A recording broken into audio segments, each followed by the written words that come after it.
10,000-এর উপরে সাহাবায়ে কেরামে জান্নাতুল বাকির গোরস্থানের মধ্যে শুয়ে রয়েছে। এবার আপনারা বলেন যে মদিনা শরীফের আশেপাশে ঘুরলে আশিকের মনটা শান্তি হয়, যে মক্কা শরীফের আশেপাশে ঘুরলে মনটা শান্তি হয়। আমরা সবাই ওই মক্কা মদিনা যাইতে চাই কি চাই না? যারা যারা যাইতে চাই ডান হাত তুলে আমার আল্লাহকে দেখায়, আর জবানটা খুলে একটা তাকবীর দেয়, নারে তাকবীর। এটা আওয়াজ মক্কা মদিনা যাবেন, মোহাব্বত একটা আওয়াজ দেন, নারে তাকবীর, নারে রিসালাত, নারে গাউসিয়া, বহুলা কোথা ইসলামী সুন্নি যুব সংগঠন। জোরে বলেন মারহাবা। তাহলে আমরা সবাই মদিনা যাইতে চাই কি চাই না? তাহলে সবাই করে বলেন দয়াল আল্লাহ দয়া করেন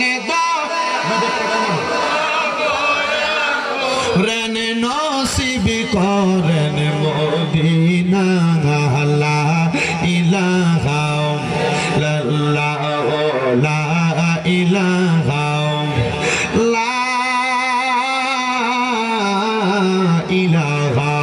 ইল্লাল্লাহু মুহাম্মাদুর রাসূলুল্লাহ সাল্লাল্লাহু আলাইহি ওয়াসাল্লাম।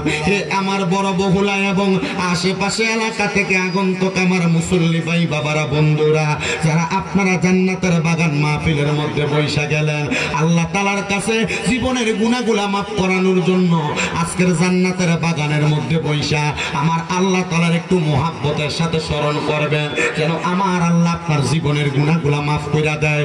এখানে অনেক দাড়ি পাকা বয়স্ক বাবারা আছেন, আপনাদের জীবনের গুণ আপনার সন্তান দেখলে বাপ বলে পরিচয় দিত না। অনেক যুবক ভাইরা বসছেন, আপনার মা যদি আপনার গুণাগুলা দেখতো আপনার ফুট বলে পরিচয় দিত না। এলাকার মানুষ আপনার আমার গুণাগুলা দেখলে আমরা সমাজের মধ্যে তারা জায়গা দিত না। ওই আল্লাহ এত দয়াবান, ওই আল্লাহ এত মায়ের আল্লাহ, আপনার আমার গুণাগুলা গোপন করে রাখছে। একবার চিন্তা করে দেখেন, আল্লাহ যদি আমরার কপালটার মধ্যে লিখে দিত আমরা মিথ্যাবাদী, মানুষ আমরারে মিথ্যাবাদী করে ডাকতো। আমরা যে নামাজ পড়ি না, আল্লাহ যদি আমরার কপালে লিখে দিত আমরা বেনামাজি, তাহলে মানুষ আমরারে বেনামাজি করে ডাকতো।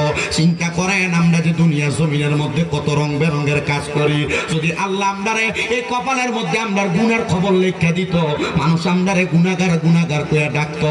আল্লাহ তুমি আপনার গুনাহগুলা গোপন করে রাখছো গো আল্লাহ, তোমার মতো দয়াবান, তোমার মতো মায়াবান আর কেউ নাই। ও আল্লাহ, আমরা জীবনের গুনাহগুলা তুমি মাফ না করলে আর কেউ মাফ করবে না। ও বাবারা, বন্ধুরা, আল্লাহ তাআলার কাছে ক্ষমা প্রার্থনা করার জন্য নিজের কলবটার মধ্যে একটু ধাক্কা দিয়া আমার আল্লাহ তাআলার একটু ইসতিগফারের জিকিরের মধ্যে মশগুল হয়ে যাবে। জবানটা খুইলা আমার আল্লাহকে মুহাব্বতের আওয়াজে জোরে জোরে ডাকবেন, আল্লাহ আল্লাহ আল্লাহ আল্লাহ আল্লাহ আল্লাহ আল্লাহ আল্লাহ আল্লাহ আল্লাহ।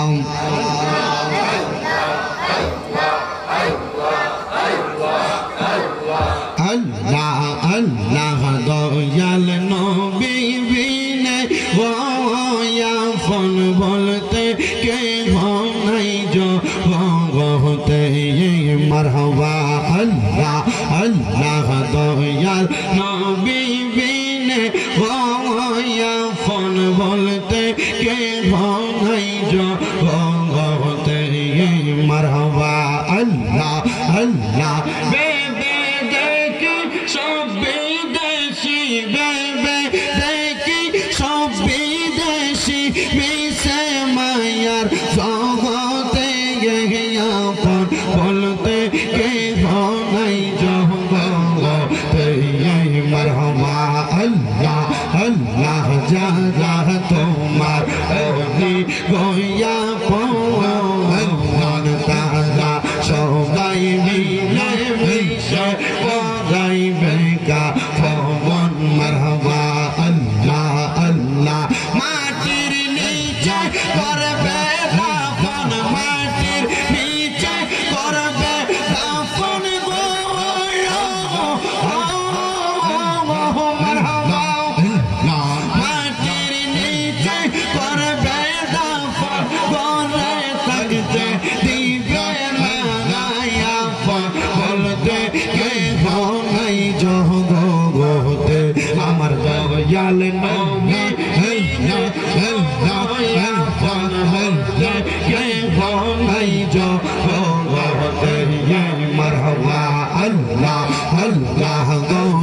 সন্তান আছে সাহারা জন্মের মতো বিদায় করে দিবে তাহারা মারহাবা আল্লাহ আল্লাহ আল্লাহ আল্লাহ আল্লাহ আল্লাহ কত মানুষ বলে কথা কত মানুষ বলে কথা কিন্তু কেহ যাবে না আপন বলতে কেহ নাই জগতে আমার দয়াল বিবিনে ও আপন বলতে কেহ নাই জগতে মাশাআল্লাহ আল্লাহ আল্লাহ ও গো আমার বহুলার বাবা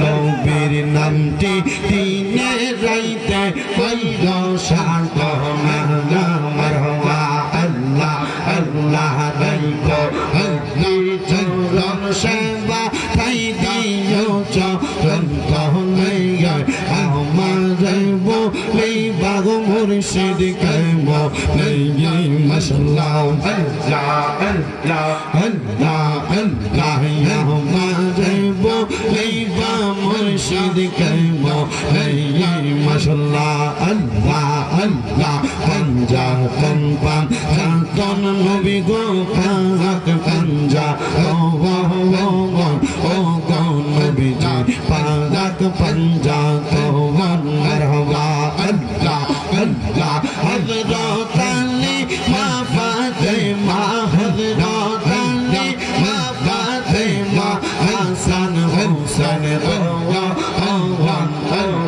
নবী জি পাক পাঞ্জা তো মাশাআল্লাহ আল্লাহ আল্লাহ আল্লাহ আল্লাহ পাঞ্জা তো প্রেমের মালা যে করছে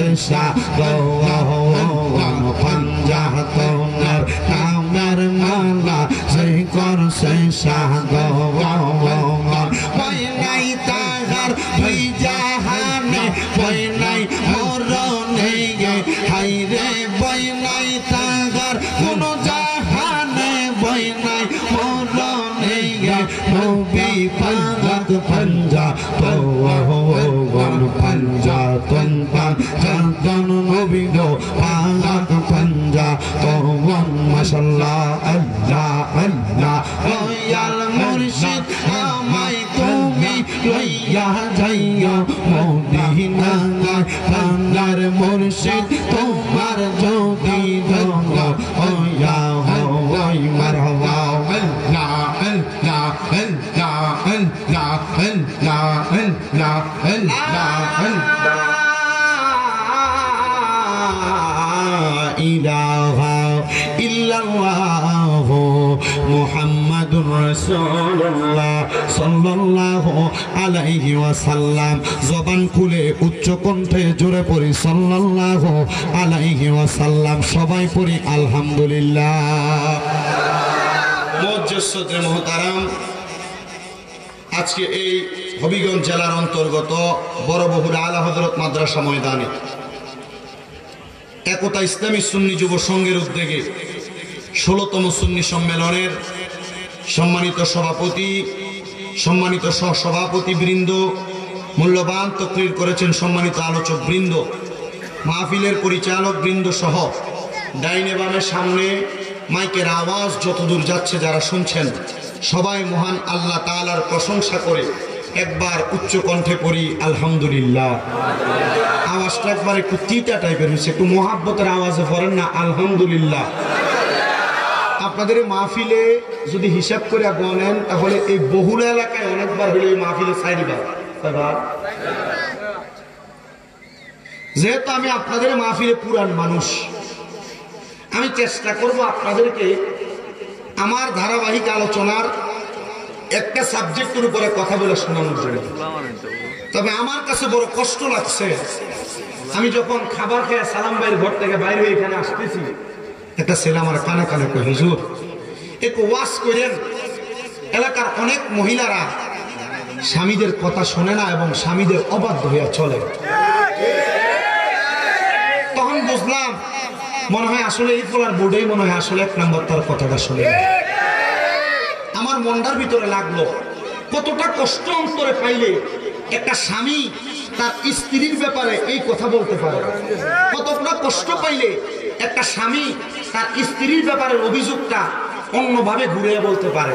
আমি বলবো ও বড় মহিলার মা, আজকের ওয়াজটা আপনাদের জন্য, আজকের ওয়াজটা আপনারা যারা এখানে আছেন আপনাদের জন্য, যে ভাই বাবার এখানে শুনতেছেন আপনাদের জন্য, যারা বিয়ে করেন নাই এটা আপনাদের জন্য। কেন? একটু মনোযোগ দিয়ে শুনবেন। আশা করি এ বয়ান থেকে যারা বিয়াতা তারাও উপকার পাবে, যারা আবিয়াতা তারাও উপকার পাবে, যারা বাড়ি ঘরে মা বোন আছেন তারাও উপকার পাবে। তো সোশ্যাল মিডিয়ার মাধ্যমে যে ভাইরা প্রচার করতেছে সবগুলো দেখছেন তো আপনারা, এরা মোটামুটি যেভাবে প্রচার করে এরা এক একজন মোটামুটি হবিগঞ্জের এমপি মন্ত্রী যারা আছে তার থেকে বেশি ক্ষমতাবান। এমপি মন্ত্রীরা ফোন কলের মাধ্যমে ক্ষমতা আদান প্রদান করে লারা ছাড়ায়, আর তারা ভিডিও ক্যামেরার মাধ্যমে ক্ষমতা আদান প্রদান করে। এজন্য তার প্রতি নজর রাখবেন, মোটামুটি তারা যেন একটু লড়ছন না করে, আর যদি পারেন একটু খানা দানা বা গুড়বা দাবাই না তারা দিবেন। আচ্ছা, এবার আপনারা যারা বসছেন আপনারা বলেন, পরিবার সংসার নারীদের ঝামেলা হবিগঞ্জ বহুল এলাকায় নেই, স্বামীদের অবাধ্য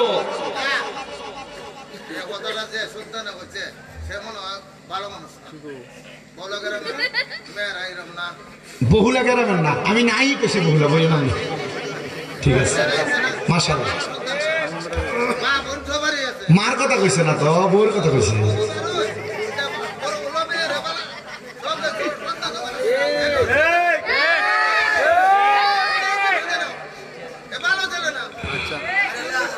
মনোযোগ দিবেন আপনারা,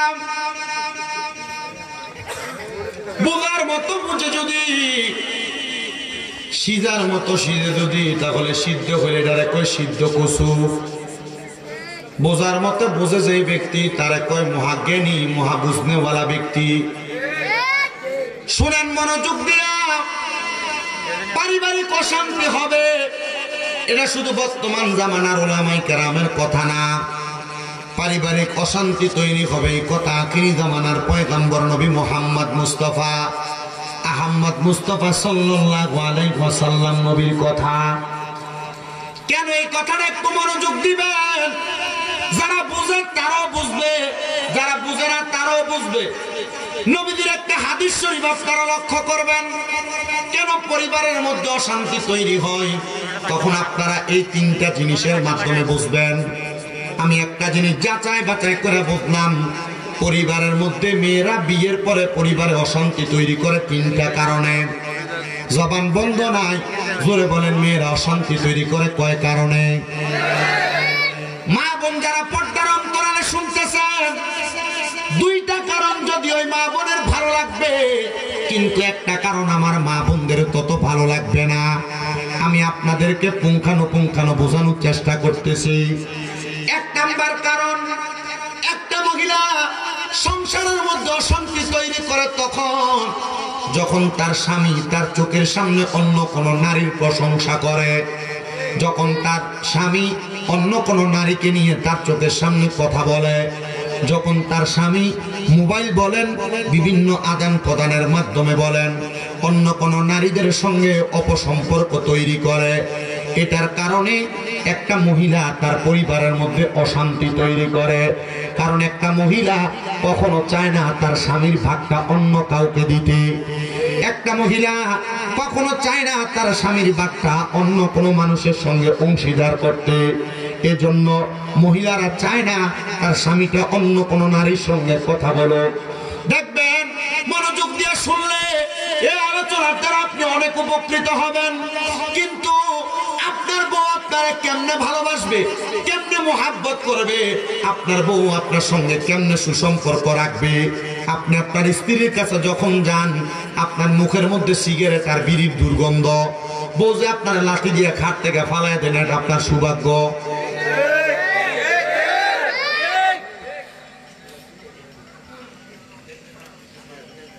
একটু মনোযোগ দেন, একটা স্ত্রী চায় তার স্বামীটা ভালো থাকুক, সুন্দর ব্যবহার করুক, সুন্দরভাবে চলুক, কিন্তু যখন তার স্বামী এমন ভাবে বেপথে চলে যায়, তখন ওই নারীটা সংসারের মধ্যে বিভিন্ন ঝামেলা তৈরি করে, স্বামীর সঙ্গে বিভিন্ন কাবজা তৈরি করে।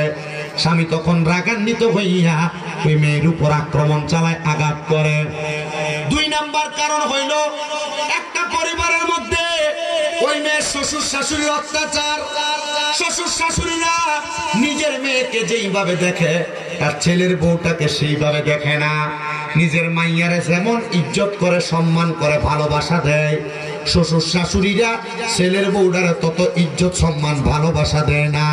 বেরি চায় ওনার মাইয়া জামাইয়ের বাড়িতে গেলে সকালবেলা একটু আরাম করে ঘুমাক, কাজকর্ম কম করুক, কিন্তু চায় নিজের ছেলের বউটা ঘরের মধ্যে বেশি বেশি কাজ করুক, সবার জামা কাপড় গুলা ধোক। না না না, একটা মেয়ে তখনই সংসারের মধ্যে অশান্তি তৈরি করে যখন একটা মহিলা তার শ্বশুর শাশুড়ির কাছ থেকে এমন টর্চারের শিকার হয়। 3 নাম্বার কারণ হইল একটা মেয়ের মায়ের কুবুদ্ধির কারণে। এটা মহিলার মানতে রাজি না যে তার মা যে তার কুবুদ্ধি দেয়, সংসারের ভিতরে তার মায়ের 2 একটা কথার কারণে যে সে অশান্তি তৈরি করে।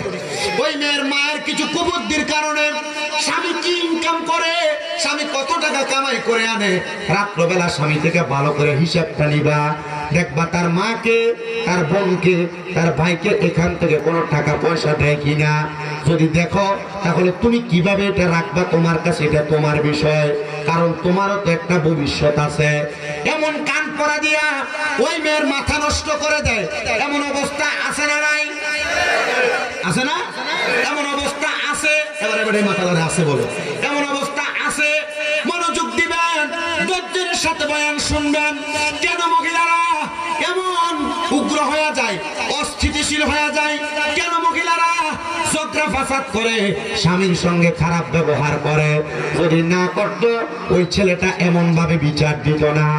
এবার আসেন, আল্লাহর নবী বলে একটা পরিবারের মধ্যে একটা মহিলার কারণে 4 প্রকারের পুরুষ মানুষ দুজকের মধ্যে চলে যাবে। এর মধ্যে 1 নাম্বার কারণ হইল মহিলারা বেপরদা চলাফেরা করা। যেই মহিলারা বেপরদা চলাফেরা করে, উগ্রভাবে মসজিদে, মার্কেটে, দোকানে, বাজার হাটের মধ্যে চলাফেরা করে, অথবা অনেক মহিলাদেরকে দেখবেন গার্মেন্টস, অফিস, আদালতে চাকরি করে। এগুলা করার কারণে সে তার নিজের ইনকাম দিয়ে সংসার চালানোর কারণে সে মনে করে আমার স্বামীর আবার কিসের পাওয়ার, আমি আমার টাকা দিয়ে সংসার চালাই, আমার কথার উপরে কোনো কথা চলবে না। আর আল্লাহর নবীর প্রখ্যাত হাদিস বিশারদ হযরতে আনাস ইবনে মালিক রাদিয়াল্লাহু তাআলা বলে, যেই ঘরের মধ্যে কোন মহিলার কথায় সংসার চলবে, কোন মহিলা তার স্বামীকে ধমক দিয়ে কথা বলবে, কোন মহিলা তার কথা দ্বারা তার পরিবারকে, ঘরকে পরিচালনা করার চেষ্টা করবে, মনে করবা জাহান্নাম বেশি দূরে নয়, ওই মহিলাকে দিয়ে আল্লাহ তাআলা জাহান্নামের লাকড়ি বানাইবো। বলে হুজুর কেন? শুনেন বাবারা, আপনি আপনার স্ত্রীটাকে 1 নাম্বার আল্লাহ তাআলার কোরআনের আইনের মাধ্যমে চালাইবেন। আল্লাহ কয়ওয়া করে না, ফি বুয়ুতিকুন্না ওয়ালা তাবাররাজনা তাবাররুজাল জাহিলিয়াতিল উলা। আল্লাহ কয়, হে জগতের মানুষ, তোমরা তোমাদের মহিলাদেরকে জাহিলিয়া যুগের মহিলাদের মতো বের হতে দিবা না।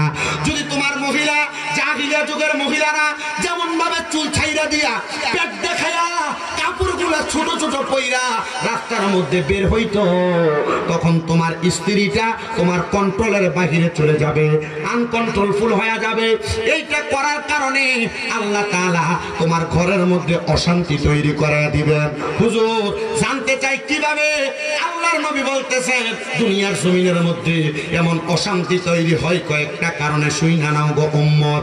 একটা কারণ হইল, এই অশান্তি যখন তৈরি হয়, অশান্তিটা করার জন্য মেয়েটা স্বামীটার সঙ্গে প্রথম ভালো চলে, কিন্তু ওই মেয়েটার স্বামী যখন মেয়েটার সরলতার সুযোগ নিয়ে অপভাবে তার সময়টা অন্য জায়গার মধ্যে ব্যয় করে, তখন মেয়েটা আর পরিবারের মধ্যে ভালোভাবে সময় দেয় না। এবার শুনেন, নবীজি সাল্লাল্লাহু আলাইহি ওয়াসাল্লাম বলতেছে, একটা নারীর কারণে 4 প্রকারের পুরুষ মানুষ দোজখে যাবে। একটু মনোযোগ দিলে বুঝবেন। 1 প্রকার, একটা নারীর কারণে তার বাবা দোজখের মধ্যে যাবে। ইয়া রাসূলুল্লাহ, ইয়া হাবিবাল্লাহ, কেন একটা নারীর কারণে তার বাবা দোজখের মধ্যে যাবে? বলে হুজুর কেন? আল্লাহর নবী ঘোষণা করতেছে, কোন বাবা বাবা তার মাইয়াটারে জন্ম দিল, কিন্তু মাইয়াটা বাবার কথা শোনে না, মাইয়াটাকে পর্দা করায় নাই, মাইয়াটাকে শৃঙ্খলাবদ্ধ বানায় নাই, মাইয়াটাকে সুন্দরভাবে মানুষ করে নাই।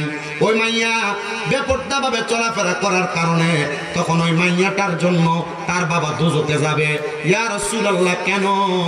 আল্লাহর নবী বলে, একটা মেয়ে মানুষকে যদি 40 জন বেড়া মানুষ দেখে, কয়জন? 40 জন বেড়া মানুষ দেখে, তাহলে ওই মাইয়াটা দাইয়ুস হয়ে যায়।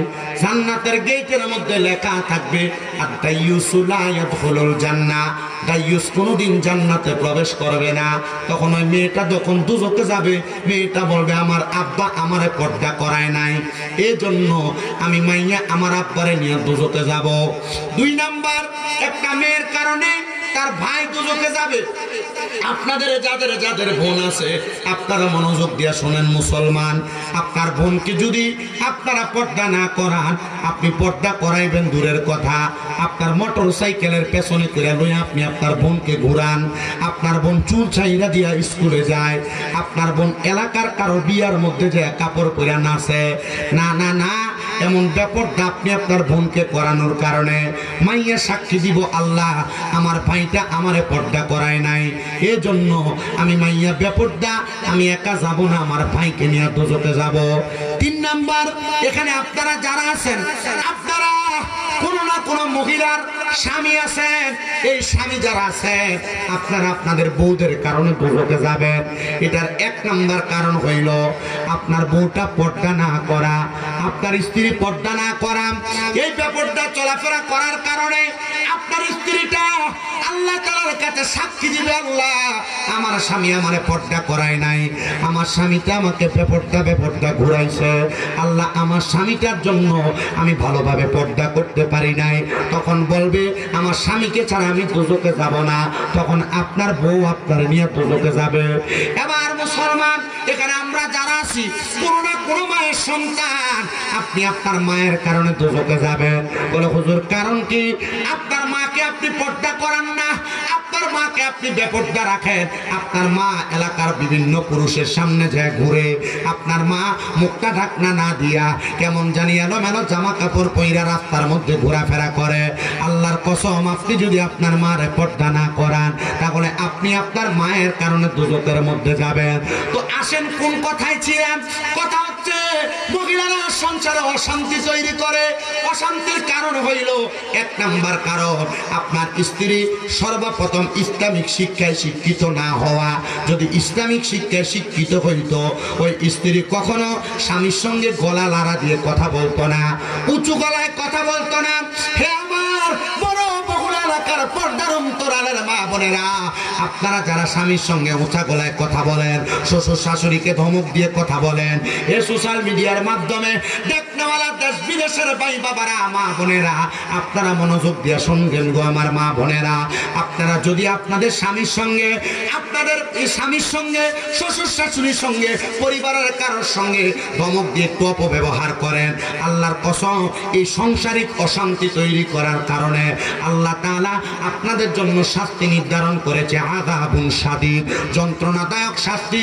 এমন শাস্তি দিবে, কোন মহিলা যদি তার স্বামীর ইনকাম কম হওয়ার কারণে ওই মহিলা তার কসমেটিক, তার জামা কাপড়, তার বিভিন্ন ভালো ভালো প্রসাধনের জন্য জামাইকে প্রেসার ক্রিয়েট করে, আল্লাহর নবী রাহমাতুল লিল আলামিন নবী বলে ওই মহিলা জান্নাতি হুরদের সম্মাননা পাবে, ওই মহিলা জান্নাতি হুরদের সম্মান পাবে, ইজ্জত পাবে, যেই মহিলা তার স্বামীর প্রতি সদাচরণ করবে।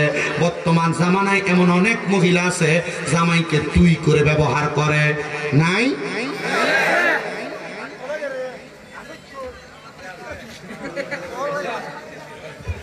আসেনি? বহুলা নাই?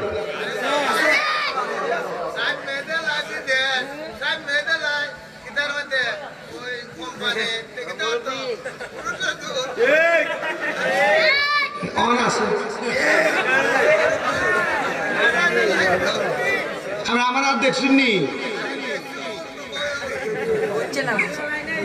নতুন নতুন না, চাচা তো রসিক মানুষ, দেখুন নি ভান খাইতো, ভান আছি না, বা ভান আছি মুখে, এই মাফি কমিটি এটা আছে রে একটা ফান দাও ওয়াজও তো কামে লাগবো নি এটা আপনার বাই নেই আপনাদের কষ্ট হচ্ছে এটাও বাই নেই আস্থা পরিবার আপনার হয়তো গোষ্ঠী করেন দেখছেন আরো বংশ দিত তোমার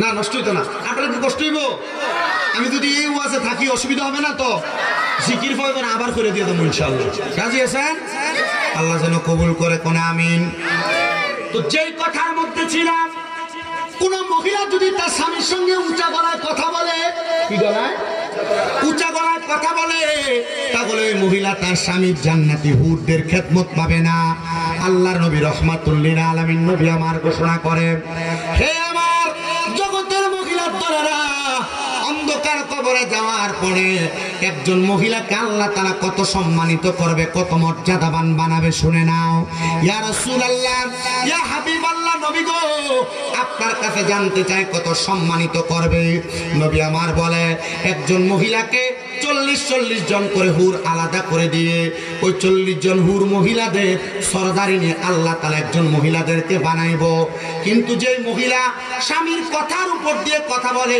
যেই মহিলা পরিবারের উপর সর্দার দিন চালায় যে মহিলা তার কথার দ্বারা মানুষকে আঘাত করে কথা বলে ওই মহিলাদের ব্যাপারে আল্লাহ তাআলার কোরআনুল কারীম এবং রাসূলের হাদিস বলতেছে ওই মহিলারা আল্লাহর পক্ষ থেকে তারা লানত প্রাপ্ত আল্লাহর পক্ষ থেকে তারা লানত প্রাপ্ত এবার আসে আমাদের সমাজে অনেক মহিলা দেখা যায় যারা তাদের স্বামীদেরকে অভিশাপ দেয় আল্লাহর গজব করুক তোর উপরে কথায় কথায় যদি একটু উলটপালট হয়ে যায় সন্তানদেরকে অভিশাপ দেয় এমন আছে না অনেক আব্বা কথা বলুন না মোবাইল চালা সমস্যা কেমন নবী আমার বলে আমি নবী যখন মেরাজের মধ্যে গেলাম নবীর মেরাজ হয়েছে না মেরাজের মধ্যে যাওয়ার পর আল্লাহ তাআলা আমি নবীকে দুইটা নিদর্শন দেখাইছেন একটা হলো জান্নাত আর একটা হলো জাহান্নাম জান্নাত দেখলাম বড় সুন্দর কিন্তু আমি নবীজি মেরাজের মধ্যে যাওয়ার পর জাহান্নাম যখন আমি নবী আমি দেখলাম জাহান্নামের মধ্যে 3 শ্রেণীর মহিলাদেরকে শাস্তি দেওয়া হইতেছে ইয়া রাসূলুল্লাহ ও মায়ার নবী কারা নবী আমার বলে এক নাম্বার আমি নবী দেখলাম এক প্রকারের মহিলাদের চুলের মধ্যে ধইরা আগুনের মধ্যে উপর থেকে তাদেরকে সেক দেওয়া হইতেছে ইয়া রাসূলুল্লাহ কোন জাতের মহিলা যাদেরকে চুলের মধ্যে ধইরা আগুনের মধ্যে সেক দেওয়া হইতেছে নবী আমার বলতেছে ওই মহিলা যেই মহিলার মাথার চুলের খোপা বাঁধার সময় ওটের কুজের মতো তার চুলটাকে উঁচা করে বাঁধতো আপনি তাকায় দেখেন আপনার ছেলের বউ আপনার মেয়ে আপনার স্ত্রী আপনার বোন এমন করে উঁচা করে চুল বাঁধে তার মাথা যদিও কপাল সমান কিন্তু তার চুলটাকে এমন উঁচা করে বাঁধে এটা ওটের সুড়ি যেটাকে বলে আমাদের কুমিল্লার ভাষায় ওটের কুজের মতো উঁচা করে বাঁধে নবী বলে ওই মেয়েদেরকে জাহান্নামের আগুনের মধ্যে সেক দেওয়া হচ্ছে ইয়া রাসূলুল্লাহ আর কোন মেয়েদেরকে দেখছেন নবী আমার বলে 2 নাম্বার এমন অনেক মহিলাদেরকে দেখেছি যাদের স্তনের মধ্যে গরম আগুনের রড লাগিয়ে দিয়া এদের শরীরটাকে আগুনের মধ্যে সেক দেওয়া হচ্ছে নবীজি ওই মহিলা কারা নবী আমার বলতেছে ওই মহিলা হলো তারা যারা পোশাক পইরাও উলঙ্গ ছিল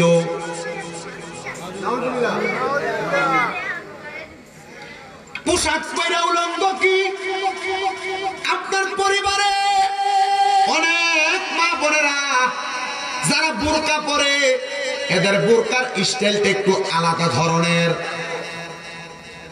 সে বোরকা পরলে যেমন তারা দেখা যায় উলঙ্গ থাকলে ঠিক তারা তেমন দেখা যাইতো কারণ বোরকাটা এমন টাইট ফিটিং সে পরে পরার কারণে তার শরীরের মাপ এবং পরিমাপ বৃদ্ধি আকৃতি নির্ধারণ করা যায় আর বর্তমান জামানা যে বোকরা বাজারে বিক্রি করে বোকরা যদিও ঢোলা ঢিলা হয় কিন্তু টেইলার দোকানে নিয়ে বোকরাটারে মা বোন চিপায় আর যেটা চিপায় এটা বোকরা না, বোরকা যেটা এটা দ্বারা শরীরের আকৃতি নির্ধারণ করা যাবে না। নবী আমার বলে 3 নাম্বার, ওই মহিলাদেরকে আমি দেখলাম যে মহিলারা দুজকের আগুনে জ্বলতেছে, ওই মহিলাদের জিহ্বাটার মধ্যে আগুনের রড লাগা দিয়া আল্লাহ তাআলা আগুনের মধ্যে ফেরেশতার মাধ্যমে সেক দিতেছে। ওই মহিলাগুলো কারা? যারা তাদের মুখের শব্দ দ্বারা তাদের সন্তানকে, তাদের স্বামীকে লানত প্রদান করেছে। এমন মহিলা যারা দুনিয়ার জমিনে তাদের জবান দ্বারা স্বামীর সঙ্গে বাজে ব্যবহার করেছে। কিন্তু এই মহিলা যদি জানতো স্বামী কোনো ধমক দেওয়ার কারণে, এই ধমকটাকে ধৈর্য নিয়ে শোনার কারণে আমার আল্লাহ তাআলা ওই মহিলাকে কত বড় পুরস্কার দান করবে, তাহলে ওই মহিলা কোনোদিন স্বামী একবার ধমক দেওয়ার পর উল্টে আর ধমকের কথার উত্তর দিত না। নবীজির আরেকটা হাদিস শরীফ পড়লাম, নবীজি জানাইতেছে এমন অনেক মহিলাকে আমি দেখলাম আল্লাহ তাআলার দুজকের আগুনের মধ্যে পুরাইতেছে, যারা দুনিয়ার জমিনের মধ্যে চলাফেরা করত কিন্তু তারা কখনো তাদের স্বামীর আদেশ মানতে চাইতো না। নবীজি কেন? বলে মহিলারা যখন তাদের স্বামীর আদেশ মানে না, না মানার কারণে ওই মহিলাটা তার চলাফেরার পথের গতিসীমা পরিবর্তন করে ফেলে। ওই স্বামীর আদেশ না মানার কারণে মহিলাটা তার চলার গতিসীমা পরিবর্তন করে। যখন স্বামী 2টা কথা বললে মহিলা একটা কথা রাখার চেষ্টা করে না। ও আমার বড় বহুল এলাকার পর্দার অন্তরালের মা বোনেরা, আপনারা আপনাদের মেয়েদেরকে এমন ভাবে বানান যেন আপনার মেয়েটা স্বামীর বাড়িতে যাওয়ার পরে আপনার মেয়েটার জন্য কোনো বিচার স্বামীর বাড়ি থেকে না আসে।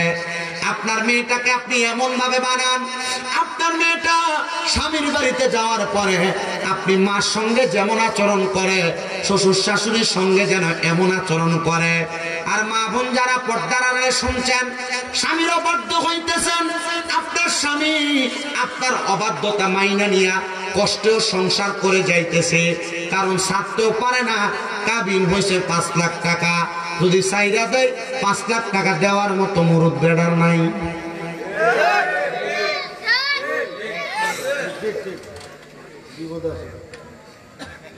বড় বিপদে বড় টেনশনে পড়ে পুরুষরা সংসার করে। আপনার স্বামী ইনকাম করে মাসে 15,000 টাকা, আপনি আপনার স্বামীর কাছে 1 মাসের মাথায় একটা 3 পিস কেন, তার দামি 1000 টাকা। তো 15,000 থেকে 1000 টাকা যদি আপনার 3 পিসের পেছনে যায়, একবার চিন্তা করলেন না আপনার স্বামী তার সন্তানের পড়ালেখার খরচ চালায় কোথা থেকে? বর্তমান বাজারে 1 বস্তা চাউলের দাম 3200 টাকা, সর্বনিম্ন যদি কিনতে যান 360 টাকা। আমি আমার মাদ্রাসায় একবার কম দামি চাউল দই খাওয়াই, এটার দামও 360 টাকা লাগে। কিন্তু ওই স্বামী 360 টাকার চাউলটা কেনার পরে, মশলাপাতি খরচ কেনার পরে, তরকারি কেনার পরে, আপনি মহিলার জন্য রাত্রবেলা আসার সময় যে সামান্য একটা কিছু হাতে করে আনে, আর এত কষ্ট কইরা মাঠের মধ্যে কাজ কইরা, রিক্সা চালায়া, অটো চালায়া, দিনের পর দিন অফিস আদালতের মধ্যে চাকরি কইরা জামাই যে বাড়িতে আইসা আপনার সঙ্গে সুন্দর ব্যবহার করে, এটা আপনার জন্য বড় সৌভাগ্য, এটা আপনার জন্য বড় সৌভাগ্য। মা বোনদের কাছে বলবো, স্বামী বাজার থেকে বাহির থেকে কাজকর্ম করে আসার পরে আপনি কখনো আপনার স্বামীর সঙ্গে খারাপ ব্যবহার করবেন না, উগ্র ব্যবহার করবেন না, বদ আচরণ করবেন না।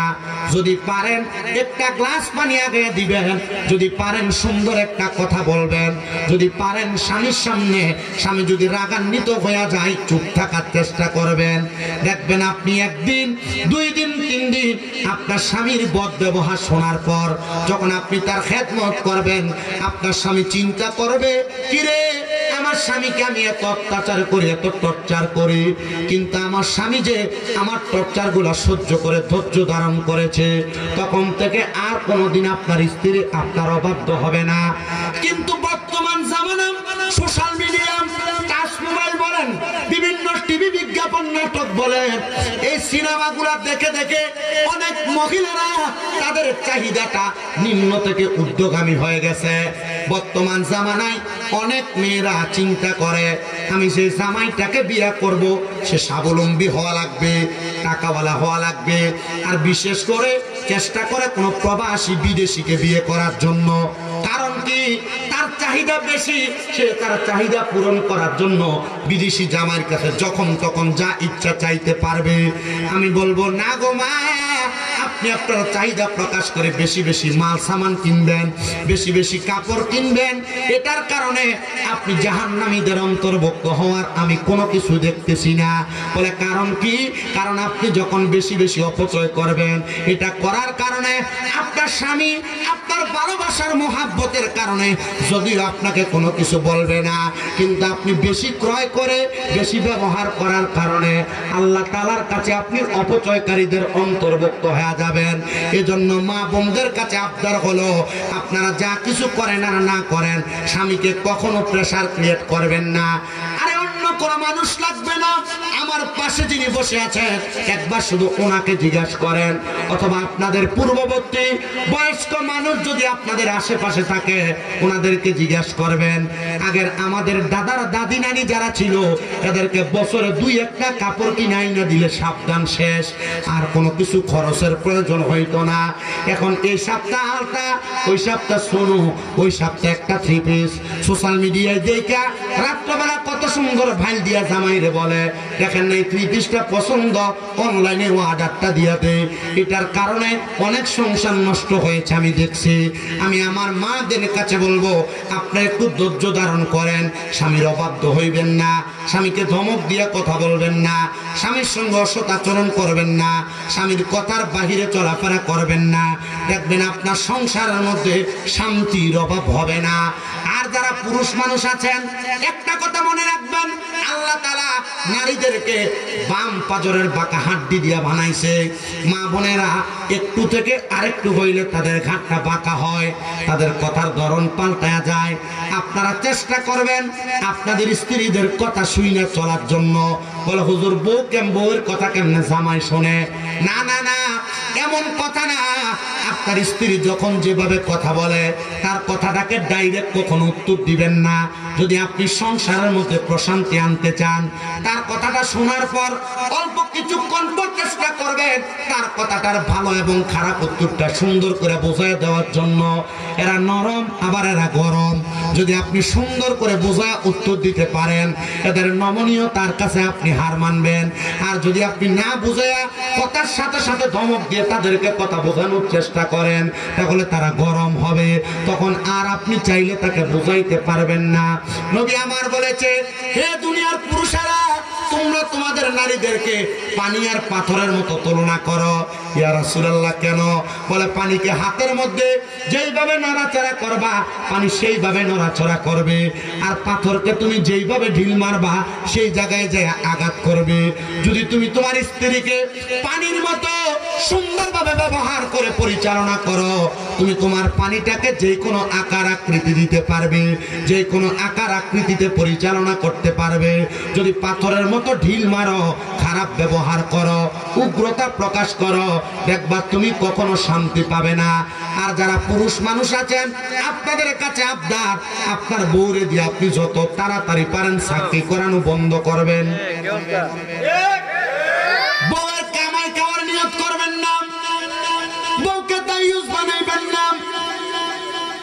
বউটারে যারা চাকরি করে নিজের ইজ্জত সম্মান নষ্ট করবেন না, কারণ সে চাকরি করতে যখন যাবে বিভিন্ন রকমের পুরুষদের সাথে চার কথাবার্তা হবে, চলাফেরা হবে, তখন তাদের সুন্দর মায়াবী কথা শুই না সে যখন ঘরের মধ্যে আসবে তখন আপনার চেতওয়ালা রাগান্বিতওয়ালা কথাগুলা তার ভালো লাগবে না। তখন সে অন্য পুরুষে আসক্ত হইয়া আপনি পুরুষের প্রতি সে নিষক্তি হয়ে যাবে। তখন আর ঘরেরটা ভালো লাগতো না, বাহিরেরটা ভালো লাগবো, খারাপ ব্যবহার শুরু হবে। এজন্য বউকে দিয়া চাকরি করাইতে বড় সাবধান, বউকে দিয়া চাকরি করাইতে বড় সাবধান, কাজ করাইতে বড় সাবধান। বউয়ের টাকা খাইবা, আমার মনে হয় না বেডা তুমি আসলে একটা বেডা মানুষ। বলে হুজুর কার সাথে তুলনা করলেন? তুলনা করলাম না, আমার অনেক পরিবারের মহিলারা অভাব অনটনে পইরা তারা চাকরি করার জন্য যায়। মা বোনদের কাছে বলবো, আপনারা যদিও চাকরি করেন, আপনার চাকরির টাকা পয়সা ইনকামের পাওয়ার দেখাইয়া আপনি কখনো স্বামীর উপর দিয়ে কথা বলার চেষ্টা করবেন না, নচেত আপনি জাহান্নামী, আপনি জাহান্নামী, আপনি জাহান্নামী। এবার আমি আপনাদেরকে চাক্ষুষ একটা কথা বইলা দেই রে বাবা। নবীজির কন্যা খাতুনে জান্নাত হযরতে ফাতেমাতুজ জাহরা রাদিয়াল্লাহু তাআলা আনহা নামটা প্রথম শুনি নাই, নামটা আমরা এর আগে আর অনেকবার শুনেছি। ওনার নামে আশিকে রাসূলরা বড় সুন্দর করে একটা গজল লিখছে। খাতুনে জান্নাত মা গো, খাতুনে জান্নাত মা গো, ফাতেমা আমার, এ বিশ্ব জগৎ মাগো করিলেন উজার, এ বিশ্ব জগৎ মাগো। তুমি নবী নন্দিনী, মাওলা আলীর জানের জিগার, হাসান হুসাইনের জননী। তুমি নবী নন্দিনী, মাওলা আলীর জানের জিগার, হাসান হুসাইনের জননী। জিনারা জান্নাতের যুবকের সরদার, জান্নাতের যুবকের সরদার, তাদের জননী। এ বিশ্ব জগৎ মাগো করিলেন উজার, খাতুন জান্নাত মাগো, খাতুন জান্নাত মাগো, ফাতেমা আমার, এ বিশ্ব জগৎ মাগো করিলেন উজার। জান্নাতের নারীদের সরদারিনী, তুমি মা জননী গো নবীজির নন্দিনী। নবীর যত নারী উম্মত, নবীর যত নারী উম্মত, জান্নাতে তোমারই সাথী, এ বিশ্ব জগৎ মাগো করিলেন উজার। এবার আল্লাহর নবীর হাদিস শরীফের দিকে তাকান। আল্লাহর নবী বলে, আল ফাতেমাতু সাইয়্যিদাতুন নিসাই আহলিল জান্নাহ, হযরতে ফাতেমা হইল জান্নাতের মহিলাদের সরদারিনী। হে আমার বড় বগুড়া এলাকার পর্দার অন্তরালের মা বোনেরা গো, সোশ্যাল মিডিয়ার মাধ্যমে দেখনেওয়ালা মা বোনেরা, আপনারা মনোযোগ দিয়ে শোনেন। আপনারা মারা যাওয়ার পরে আল্লাহ তাআলা আপনাদেরকে যেই মা ফাতেমার লগে জান্নাতে দিব, ওই মা ফাতেমা ওনার স্বামীরে কত ভালোবাসতেন, কত মোহাব্বত করতেন, কত আদর যত্ন স্নেহ করতেন। একদিন খাতুনে জান্নাত ফাতেমাতুজ জাহরা রাদিয়াল্লাহু তাআলা আনহার স্বামী হযরতে আলী রাদিয়াল্লাহু তাআলা আনহু ওনার ঘরের মধ্যে বসা। খাতুনে জান্নাত ফাতেমা বলে, আমি দেখলাম আমার স্বামী জানটা কত সুন্দর করে বসা, আমি আমার স্বামীকে আমার মাথার চুল দ্বারা তার কদম মুছে দিয়েছিলাম। ও বন্ধু, নবীর কন্যা খাতুনে জান্নাত ফাতেমার জীবনী যখন পড়লাম, দেখলাম ওনার জীবনীর মধ্যে উনি ওনার স্বামীর খেদমতটা মাথার চুল দিয়ে মুছা দিছে। তো আপনারা যারা বসছেন, আপনাদের স্ত্রী আপনাদের সঙ্গে এমন কাজ করে কিনা আমার জানা নাই, তবে মা বোনরা আপনারা যারা পর্দার অন্তরালে শুনতেছেন, যদি পদে থাকতো মা বোনের দিকে আঙ্গুল দিয়া দিয়া বলতাম, আপনার স্বামী রাত্রবেলা একটু গরম পানির কথা বললে আপনি আপনার শরীরের গরমে আপনি গরম পানি করে দেন না। অনেক মা বোন আছে দেয়, কিন্তু তাদের কথা বললাম না। যারা স্বামীকে এমন খেদমত করে না, আমি শুধু তাদের কথা বললাম। অনেক মা বোনেরা আপনাদের স্বামী আপনাদেরকে কোনো কথা বললে কথাটাকে ততটা গুরুত্ব দেন না। খাতুনে জান্নাত ফাতেমা বলে, আমার স্বামী হযরতে আলী কাররামাল্লাহু ওয়াজহুর সাথে আমার সম্পর্ক এমন ছিল, দুনিয়ার জমিনের মধ্যে এই সম্পর্কটা আমার আল্লাহ তাআলা কবুল করে নিয়েছে। আর ওই কবুলের কারণে আল্লাহ আল্লাহ তাআলা আমার স্বামীটাকে আমি খাতুনে জান্নাত ফাতেমার সঙ্গে তুলনা কইরা বলছে আমার স্বামী আমি ফাতেমার শরীরের অর্ধেক আর আমি ফাতেমা আমার স্বামীর শরীরের অর্ধেক। এজন্য নবীর হাদিসও বলে দুনিয়াতে কোনো স্বামী যদি স্ত্রীর সঙ্গে রাত্রবেলা রাত্রি যাপন করে সেই স্বামী স্ত্রী যেন দুনিয়াতে এক বালিশের মধ্যে ঘুমায়। ওই বালিশ মা বোনেরা স্বামীর সঙ্গে ঝগড়া হইলে এক বালিশ দূরের কথা, আগে বাচ্চা এক সাইডে স্বামী স্ত্রী দুইজন এক সাইডে থাকতো, ঝগড়া যেদিন হয় বাচ্চা মাঝখানে। কি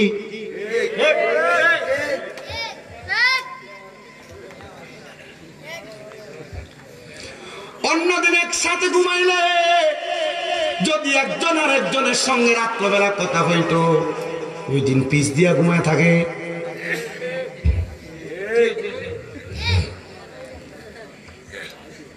অল্প কথায় বোঝার চেষ্টা করবেন। মা বোন যারা পর্দার আড়ালে শুনতেছেন আমি শুধু আপনারা যেন স্বামীর প্রতি একটু সচেষ্ট হন, স্বামীকে খুশি করেন, শুধু ওয়াজটা আপনাদের জন্য করতেছি।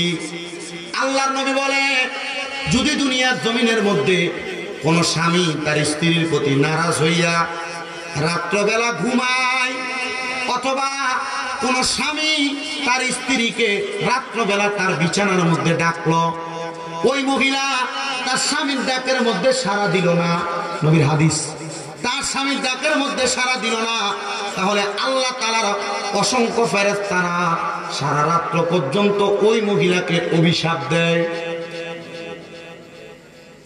আপনারা নাউজুবিল্লাহ বলেন আর না বলেন, এমন অনেক হয় না ঝগড়া করার কারণে আপনি আপনার স্ত্রীকে ডাকলেন সে আপনার কাছে আসলো না। এমন অনেক অবিবাহিত ছেলেরা আছে, ছোট বাচ্চারা আছে।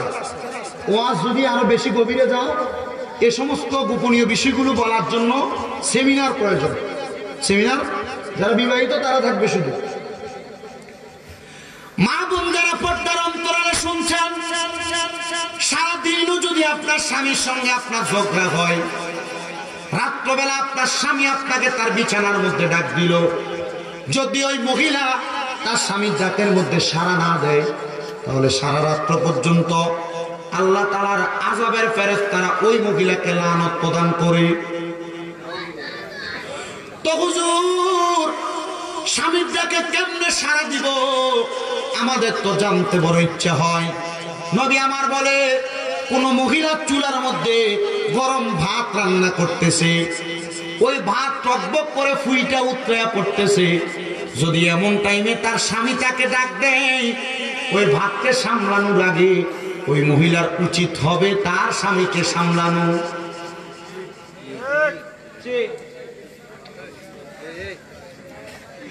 একজন মহিলাকে তার স্বামী কোন আদেশ করলো, ওই মহিলা প্রথম কাজ হবে তার স্বামীর আদেশ পালন করা, তারপরে তার পরবর্তী কর্মকাণ্ড করা।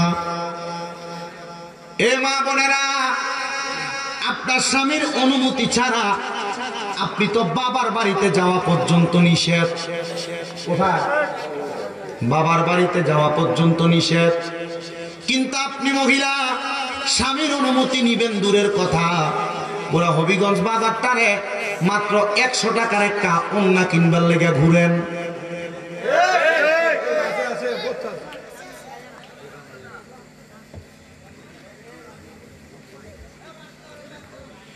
সবার কাছে আমার আবদার, মা বোনেরা স্বামী কারণ বাবার বাড়িতে যাওয়া নিষেধ। অনেকে চিন্তা করতেছে আজকে বাড়ি যে কোন বাবার বাড়িতে দাও, মার্কেটে যায় ঘুরে চলে তুমি অনুমতি লো না, বাবার বাড়িতে যেতে অনুমতি লইবা।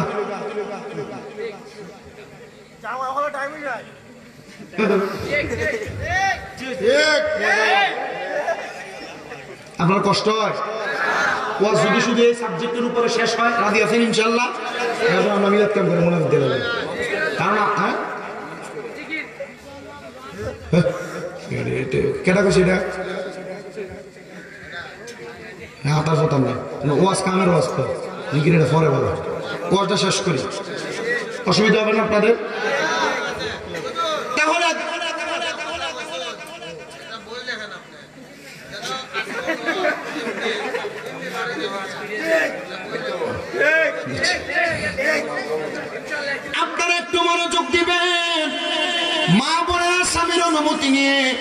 বাবার বাড়িতে যাবে দূরের কথা, মা বোনেরা স্বামীর অনুমতি ছাড়া বিভিন্ন জায়গার মধ্যে ঘোরাফেরা করে। এই জন্য আমি হবিগঞ্জের বড় বগুড়ার মাহফিল থেকে আমি আমার মা বোনদের কাছে একটা আবদার জানাইতে চাই, যদি আপনি জান্নাতি হইতে চান, যদি আপনি আল্লাহ তাআলার জান্নাতের চেহারা দেখতে চান, জান্নাতের মুখ দেখতে চান, জান্নাতের বাসিন্দা হইতে চান, আপনি আপনার স্বামীর কথাটাকে পুঙ্খানুপুঙ্খানুভাবে মানার চেষ্টা করেন। হে আমার মুসলমানেরা, আপনাদের কাছে আরো আমি কষ্ট করে আরে কয়েকটা কথা বলি। নবীজির কলিজার টুকরা স্ত্রী আম্মা জান আয়েশা সিদ্দিকা রাদিয়াল্লাহু তাআলা আনহা, আমার নবীজি আম্মা জান আয়েশাকে আদর করে ডাকতেন হুমায়রা। কি ডাকতেন? হুমায়রা। মানে এই হুমায়রা শব্দের অর্থ লাল সুন্দরী। কি সুন্দরী? আল্লাহর নবীজির স্ত্রী মা আয়েশাকে ডাকতেন লাল সুন্দরী। ইয়া রাসূলুল্লাহ, ইয়া হাবিবাল্লাহ, নবী আপনি আপনার স্ত্রীকে কেন এমন করে ডাকেন? নবী আমার বলে, যেই দিন আমি প্রথম আমার আয়েশাকে লাল সুন্দরী মানে হুমায়রা বলে ডাকলাম, আমার স্ত্রী হযরত আয়েশা সিদ্দিকা রাদিয়াল্লাহু তাআলা আনহা, আমার স্ত্রী আমার দিকে তাকায়া মুস্কি করে একটা হাসি দিয়েছে। আর আমি নবী তাকায়া দেখলাম আমার স্ত্রী যখন মুস্কি মুস্কি হাসে, তার হাসিটাকে গ্রহণ করার জন্য আল্লাহ তাআলার অসংখ্য ফেরেশতা আসমান থেকে নিচে আসতেছে।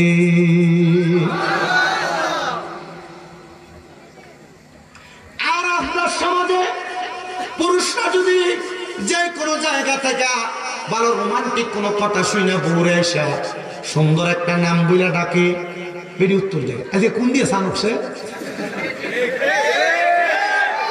তো রোমান্টিক তুই বোঝে না।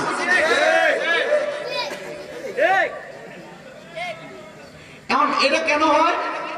কারণ আপনি পুরো বছর বেরিয়ে সুন্দর করে ডাক দিবেন কি একটু নির্মাণ তো বেরিয়ে আপনারা কিনলে কোন দিয়ে সান উঠছে, কারণ আপনি আজ জীবনে গাইলেছেন নমক মারা নিছি। ঠিক আছে, আপনি তার মা বাবার নাম ধরে গালি দিচ্ছেন, এখন আর আপনি সুন্দর করে ডাকতে হ্যাঁ এটা ভালো মনে করে। নবীজি বলছেন আবার কি শুনেন, আপনারা যারা বউরে গালি দেন, আপনার বউ যে উল্টোপাল্টা এমনি হয়ে যায়, আপনারও যে দোষ নাই এটা মনে করেন না। প্রথম বলছিলাম একটা মহিলা খারাপ হয় কয় কারণে? এক নাম্বার স্বামীর অভদ্রতা, স্বামীর পরকিয়া, দুই নাম্বার শ্বশুর শাশুড়ির অত্যাচার অনাচার, তিন নাম্বার মায়ের কান কথা। এর ভিতরে দেখেন এক নাম্বার আপনারা করেন কিনা? বউরে গালি দেয় না, মা বাবার নাম তুলে গালি দেয় না। আল্লাহর নবী বলে তোমরা তোমাদের স্ত্রীদেরকে মা বাবার নাম তুলে গালি দিবা না। নবীজি কেন? নবী আমার বলতেছে আমি নবী মহিলাদের বাবা। আচ্ছা আপনি বউরে গালি দিলেন, তার মা বাবার নাম ধরে গালি দিয়ে পড়বো কার উপরে? রসুল উপর করে কি?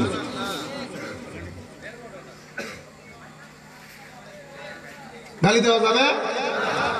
এবার নবী বলে পানি আনতে দেরি হইলে থুতা বেড়ে থাপড়া মারেন। নবী বলে তোমরা তোমাদের, আমি শুধু মহিলাদের জন্য ওয়াজ করতেছি এটা না, ওয়াজ কিন্তু আপনাদের জন্য।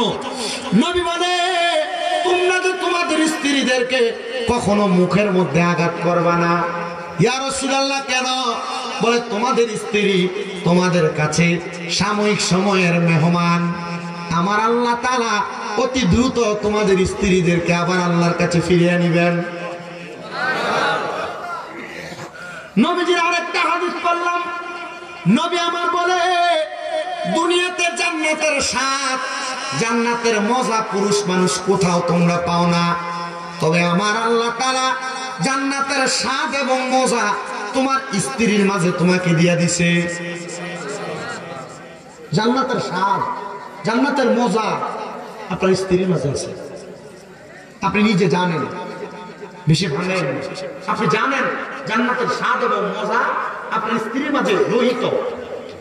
কেন তোমরা ওই জান্নাতের স্বাদ পাওয়া বস্তুটার উপর অত্যাচার করো? তোমরা এদেরকে কাদা মাটির মতো লালন পালন করো। ইয়া রাসূলুল্লাহ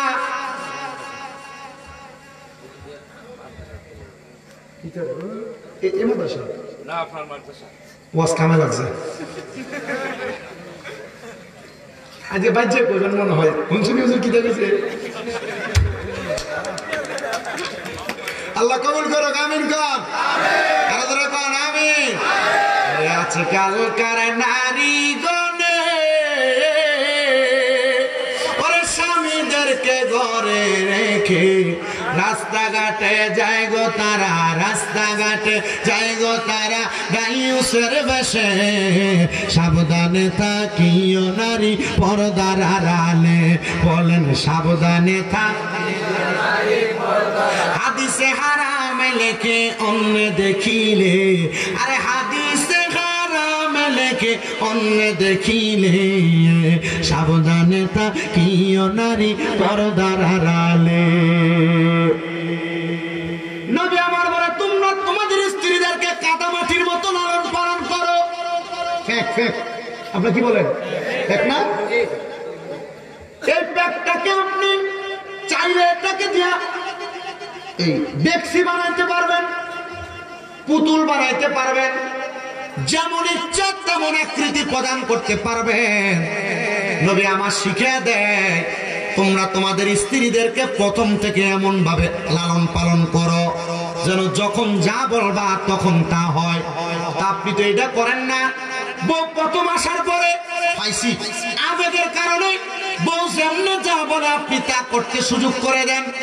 আপনি যদি আপনার মাইন্ডটাকে ইসলামিক মাইন্ড বানাইতেন, আপনার বউকে আপনি বলতেন আমি ছাড়া তোমার চেহারা যেন আমার ছোট ভাইও না দেখে।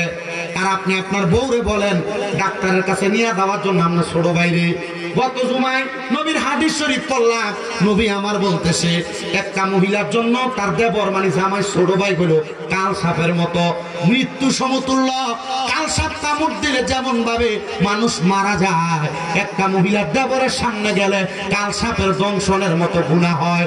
আর আপনার বৌদি তার দেবরের বিয়ার ভিতরে এক লগে হলুদের মধ্যে ডান্স মারে। কই ডাক্তার দিলেন না তো বউ বাধ্য হইলে কেন একদম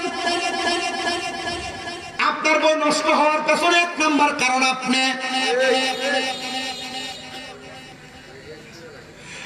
এই বউগুলো বিয়ে করে আনার পরে হবিগঞ্জ যান ফুচকা খাইবার লাগে। তো তুমি তো তোমার বউরে পর্দা করাইলা না। বউ তোমার কাছে 10টা আবদার করবে, আবদার মিঠাইবা তবে ঘরের মধ্যে। পূর্বের মহিলারা স্বামী যে জামা কাপড় আইনা দিছে এক ঘন্টা সময় মনে দিলে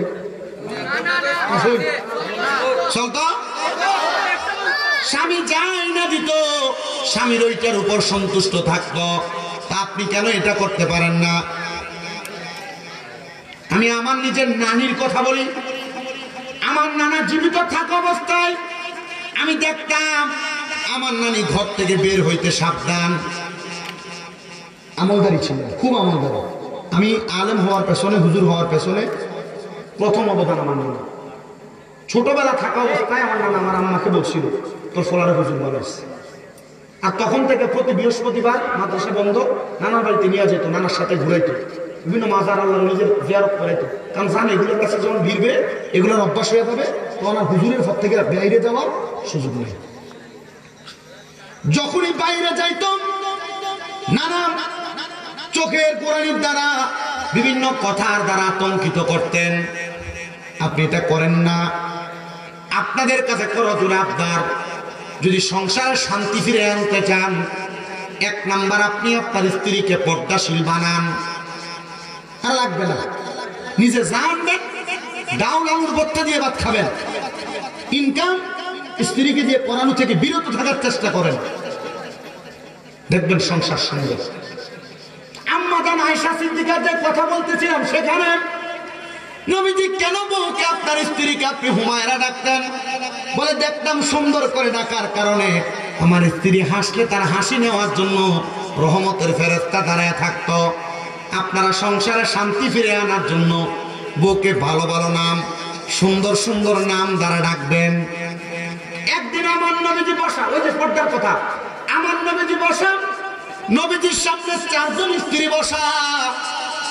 আমার নবী রহমাতুল লিল আলামিন নবীজির সামনে, নবীজির একজন অন্ধ সাহাবী আগমন করে আসতেছে। নবী আমার বলতেছে, হে আমার স্ত্রীরা, তোমরা যার যেমন করে পর্দার মধ্যে ঢুকে যাও। একজন স্ত্রী জবাব দেয়, ইয়া রাসূলুল্লাহ, ওগো নবীজি, এ সাহাবী তো অন্ধ, সে তো আমাদেরকে দেখবে না, দেখলে আমাদের প্রতি খায়েশ তৈরি হতো।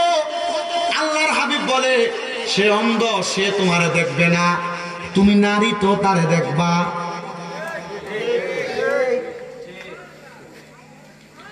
তুমি নারী তো দেখবা, তুমি দেখার কারণে তোমার নিজস্ব ধারণা পাল্টাতে পারে। নবীজির স্ত্রী উম্মুল মুমিনিন, ওনারা মুমিনদের মা, নবীজির ইন্তেকালের পরে আর আপনাদের স্ত্রীরা অন্ধ মানুষ দূরের কথা, আপনারা অটোমেটিকলি বিভিন্ন পুরুষের সামনে নিয়ে যান। সাবধানতা অবলম্বন করেন, যতদিন এগুলা ঠিক করবেন না সংসারে শান্তি পাবেন না। অন্য কোন নারী ব্যবসা, অন্য নারী যারা মার্কেটে ঘুরে, এদের সাথেও মিশতে দিতে সাবধান। কারণ আপনার মনে করেন যে আপনার স্বাস্থ্য ভাইয়ের বউ, সে মার্কেটে ঘুরে আসছে, সে একটা জিনিস কিনে আনছে, এটার দাম হচ্ছে 500 টাকা, সে বাড়িতে নিয়ে সাফা ফেলবে। এটা মহিলাদের স্বভাব। আমি মা বোনদেরকে অ্যাঙ্কার করছি না, মহিলাদের স্বভাব। মা বোনেরা, এটা যদি আমি 500 জানো স্নি, আমার জামাই ওটা কিনে দিয়েছে, মানে কত, 1000 টাকা। তখন আমরা যাবে না।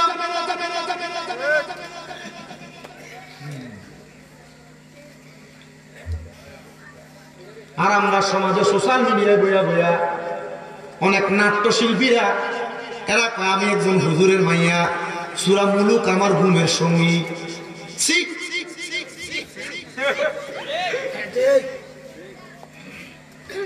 সূরা ইয়াসিন না পড়লে আমার ঘুমই আসে না। এ ব্যাকল সূরা ইয়াসিন না পড়লে ঘুম আসে না। এ ব্যাকল কেমনে সিনেমার সামনে আসলো? মুখে এখন তোরে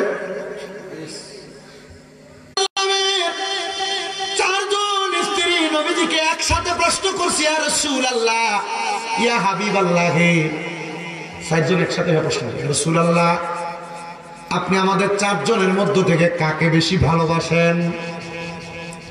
আচ্ছা, 4 জনের সামনে যদি কয় যে তোমারে 3টা লাগতো না? নবীজি বলেছেন তোমাদের কয়টা? 8টা খেজুর নিছেন। 8টা খেজুর থেকে একজন স্ত্রীর ঘরের মধ্যে যাইয়া, হুজরার মধ্যে যাইয়া, নবী আমার 2টা খেজুর বাহির কইরা, একটা নবী নিজে খাইলেন, আর একটা নবী তারে খাওয়াইলেন। 2টা খেজুরের দানা বিচি নবীজির হাত মুবারকের মধ্যে নিয়া নবী আমার ওই স্ত্রীর কাছে দিয়া বলছেন, এটা তোমার কাছে রাখবা, তবে সাবধান, বাকি 3 জন জানতে পারবে। সেম কাজ অন্য স্ত্রীদের কাছেও করেছেন। পরের দিন আসরের নামাজের পরবর্তী সময়ে আল্লাহর হাবিবকে 4 জন স্ত্রী একসাথে প্রশ্ন করেছেন, ইয়া রাসূলুল্লাহ, ও নবী, আজকে বলেন আপনি কাকে বেশি ভালোবাসেন? নবী আমার উত্তর দেয়, গতকালকে রাত্রবেলা আমি নবীজি যার হাতের মধ্যে 2টা খেজুরের বিচি দিয়েছি তাকে বেশি ভালোবাসি। নবী আমার তাকে দেখেন, 4 জন স্ত্রীর মুখের মধ্যে হাসি দেখা যায়। হুয়াল্লাযী আরসালা রাসূলাহু বিল হুদা, এতটুকের মধ্যে মনে রাখেন, আল্লাহ তাআলা বলছেন এমন একজন রাসূল আমাদের কাছে পাঠাইছেন হেদায়েতের বাণী দিয়া। ওই রাসূলের সংসারে যদি অশান্তি থাকতো আমরা হেদায়েত পাইতাম না। রাসূল এমন ভাবে সংসারে প্রশান্তি তৈরি করেছেন। আরে আপনি তো এক বউ সামলাইতে পারেন না, রাসূল একসাথে 4 জন স্ত্রীকে সামলাইছেন একমাত্র হিকমতের মাধ্যমে। মাথা গরম করবেন না স্ত্রীর সাথে, কারণ আল্লাহ তাআলার ঘোষণা, একজন নারীর সাথে 2টা করে শয়তান নিযুক্ত তাকে পথভ্রষ্ট করার জন্য। আরেকটা ওয়াকিয়া বলি, শুনবেন, এটা শুনলে হাসিও পাবে, আবার সংসার পরিবর্তন হবে। প্রখ্যাত মুহাক্কিক আলেম আল্লামা শেখ সাদী রহমাতুল্লাহ আলাইহি, নাম শুনছেন না? এটা আমরা যে বুড়িচঙ্গের শেখ সাদী আব্দুল্লাহ সাদতপুরি হুজুর, এটা না, ওনার নামে নাম আরো শেখ সাদী রহমাতুল্লাহ আলাইহি। ওনার জীবনী থেকে আমি শুনলাম, আমি পড়লাম, আল্লামা শেখ সাদী ওনার ছাত্রদেরকে পড়াইতেন। একদিন আল্লামা শেখ সাদীর একজন ছাত্র দুপুর বেলা আসছেন ওনার কাছে পড়ার জন্য। কি করার জন্য? আল্লামা শেখ সাদী তাকে পড়ানোর পরে ওই ছাত্র দুপুর বেলা বাড়িতে চলে যাবে আহার করার জন্য। আল্লামা শেখ সাদী কয়, বাবা বাড়িতে এখন যাওয়া লাগবে না, কিছু পরে যাও। হুজুর, কেন? আজকে দুপুরের খাবারটা আমি হুজুরের সাথে খাইয়া তারপরে যাও। আলহামদুলিল্লাহ। ছাত্র বলে আমি অপেক্ষা করলাম। কিছুক্ষণ পর আমার উস্তাদ ঘরের মধ্যে যাইয়া আল্লামা শেখ সাদী ঘরের মধ্য থেকে বের হওয়ার আগ পর্যন্ত আমি শুনলাম আল্লামা শেখ সাদী যে ওনার স্ত্রীকে বলতেছেন, স্বামী স্ত্রী খাবার কি রেডি করেছ? আমার ছাত্রকে নিয়ে আমি আহার করব। স্ত্রী উত্তর দিচ্ছে, হে স্বামী, কি খাবার রেডি করব? রান্না করার জন্য লাকড়ির ব্যবস্থা নাই। কি?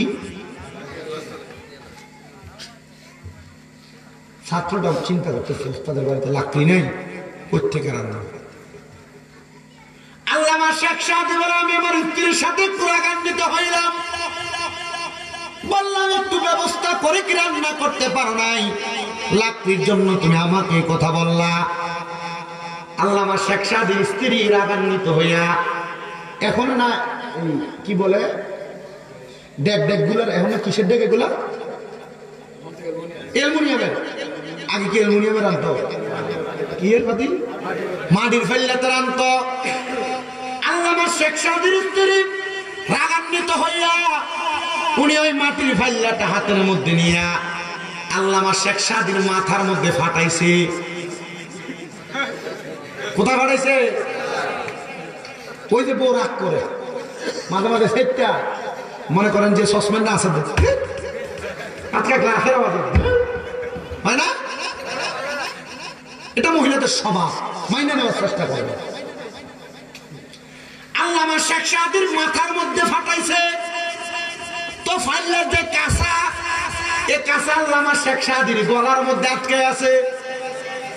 আল্লামা শেখ সাদী বলে, আমি সাথে সাথে আমার স্ত্রীকে জবাব দিলাম, আমি তোমার প্রতি রাগ হই নাই, তোমার প্রতি নারাজ হই নাই। আর আমরা বেড়া যদি হইতো ঠাস করে জানে গেল একটা সব হইতো, ঠিক কথা না? আল্লামা শেখ সাদী বলে, আমি তারা আমার কথার মায়ের কাছে বিচার করে ফেলেছি। বলে, কি বিচার?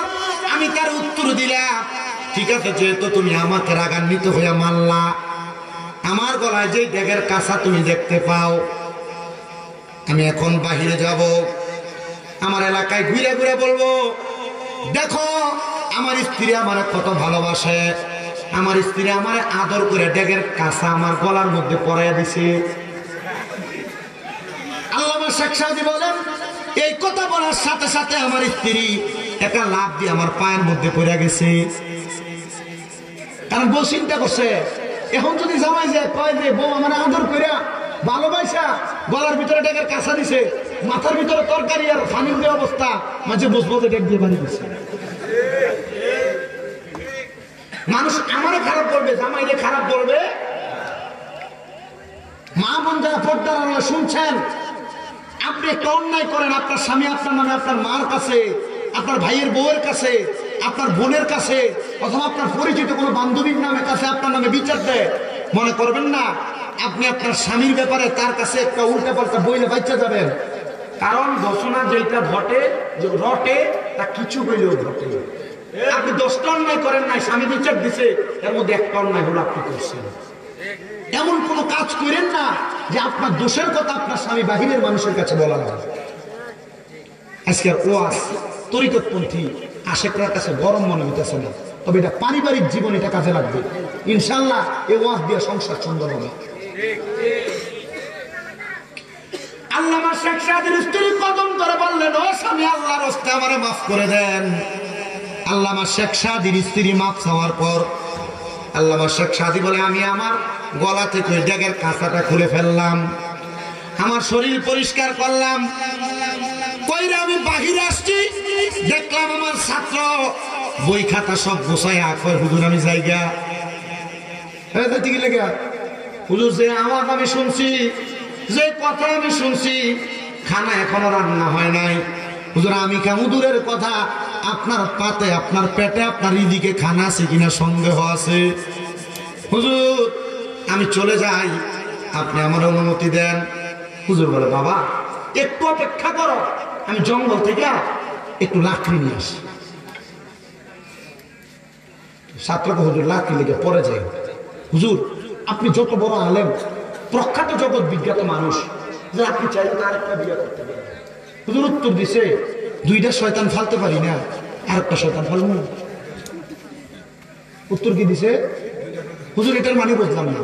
মানে আল্লাহ তাআলা একজন নারীকে প্ররোচনা দেওয়ার জন্য, ওই যে শয়তান ওয়াদা করছিল আল্লাহ আপনার বান্দার আমি পথভ্রষ্ট করব, তখন শয়তান পুরুষের কাছে যদি একটা করে গেছে, কিন্তু প্রত্যেক নারীর ভাগে দুইটা করে গেছে। এজন্য মা বোনেরা, স্বামী কোনো কথা বললেই ফট করে চেতে যাবেন না, রাগান্বিত হয়ে যাবেন না। স্বামী কোনো কথা বললে হঠাৎ করে উগ্র হয়ে যাবেন না, কারণ আপনার সাথে দুইটা শয়তান আপনাকে পথভ্রষ্ট করার চেষ্টা করতেছে। আপনি হঠাৎ করে যে কোনো কাজ করে ফেললে পরে মাফ চাইলেও কাজ হবে না, কারণ স্বামীর মনে কষ্ট দিয়া কোনো মহিলা জান্নাতে যাইতে পারবে না।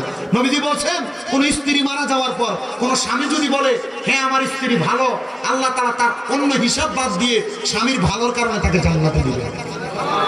আবার কোন স্বামী মারা যাওয়ার পর কোন স্ত্রী যদি বলে আমার স্বামী ভালো, তাহলে ওই স্বামীর দুনিয়ার জীবনের হিসাব বাদ দিয়ে স্ত্রীর কথার কারণে আল্লাহ ওই স্বামীকে জান্নাত দিবে। তা আপনি আপনার বউ থেকে ভালো কিছু আশা করলে আপনি আপনার বউয়ের সাথে ভালো ব্যবহার করবেন, সুন্দর আচরণ করবেন। মা বোনেরা, স্বামীর কাছ থেকে ভালো কিছু আশা করলে স্বামীর সঙ্গে ভালো ব্যবহার করবেন। আল্লামা শেখ সাদিক আরো একটু কথা বাকি। আল্লামা শেখ সাদিক পাওয়ারটা কেমন ছিল দেখেন।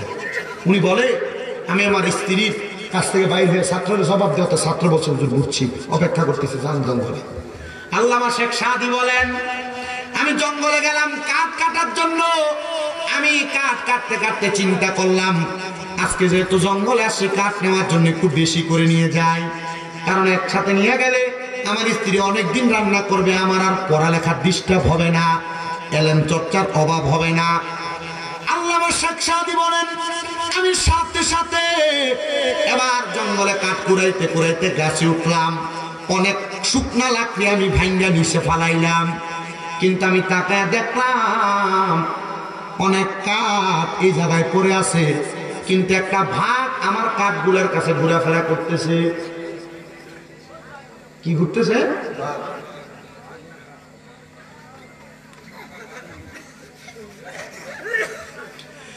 ভাগ ঘুরতেছে। আল্লামা শেখ সাদি বলে আমি দেখলাম ওই ভাগটা আমি আল্লামা শেখ সাদিকে আক্রমণ করার জন্য একটু আড়ালে যেয়ে বসছে। আমি নামছি, নামার সাথে সাথে আমি আমার লাকড়িগুলাকে একসাথে করার পর দেখলাম অনেকগুলা লাকড়ি। তার জন্য আমার কাছে আর কোনো সহযোগী করার মতো মানুষ নাই, একটু কষ্ট করে আমার লাকড়িগুলো আমার বাড়ি পর্যন্ত পৌঁছায় দিবা।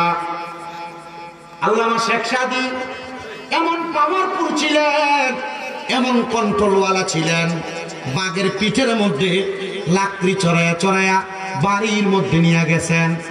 ছাত্র বাহির হয়ে এমন অবস্থা দেখা কয় হুজুর বাঘটারে কন্ট্রোল করতে পারলেন, কিন্তু নিজের বউটারে কন্ট্রোল করতে পারলেন না।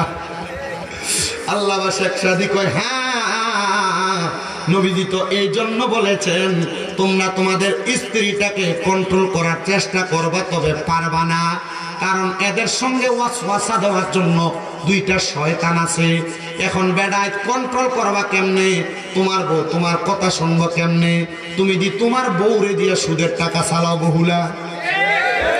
এখন আর বেড়া সুদ খায় না, বেড়ি খায় না। 1 লাখ টাকা দিছে একজন রে, 1 বছর পরে 1,30,000 টাকা দেওয়া লাগ আছে না নাই? আমার একজন প্রশ্ন করছে হুজুর সুদখোর ব্যক্তির নামাজ রোজা হজ যাকাত কবুল হয়নি। আল্লাহর কসম নামাজ রোজা তো পরের কথা, সুদখোরের দিকে কুত্তাও বালা করে ফিরে চায় না, কারণ সুদখোর ব্যক্তির ব্যাপারে কুত্তা আল্লাহর কাছে দোয়া করে আল্লাহ আমারে সকালবেলা 2 ব্যক্তির মুখ দেখাইও না, একটা হলো বেনামাজি আর একটা হলো হারামখোর। আপনারা বগুড়া এলাকায় সুদখোর কোনো নাই, কিন্তু আপনারা আসেও বলেন এই সুদখোর ঘুষখোর টিনে নিয়ে দইরা বসিরা সভাপতি বানায়, মসজিদের সেক্রেটারি বানায়, এলাকার প্রতিনিধি সর্দার মাতা বলির দায়িত্ব বানায়। যদি জিজ্ঞাসা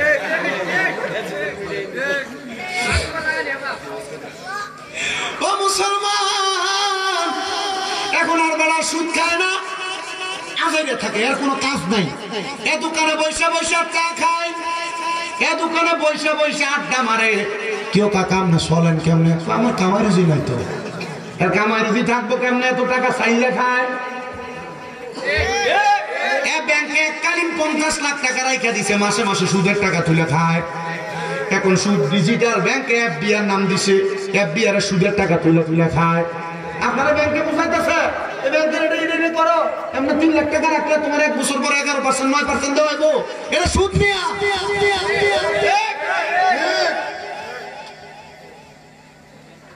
এফবিআর আর কি আছে? ফিক্সড ডিপোজিট, ফিক্সড ডিপোজিট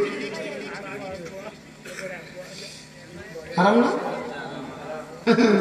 এমনি কেন হারি?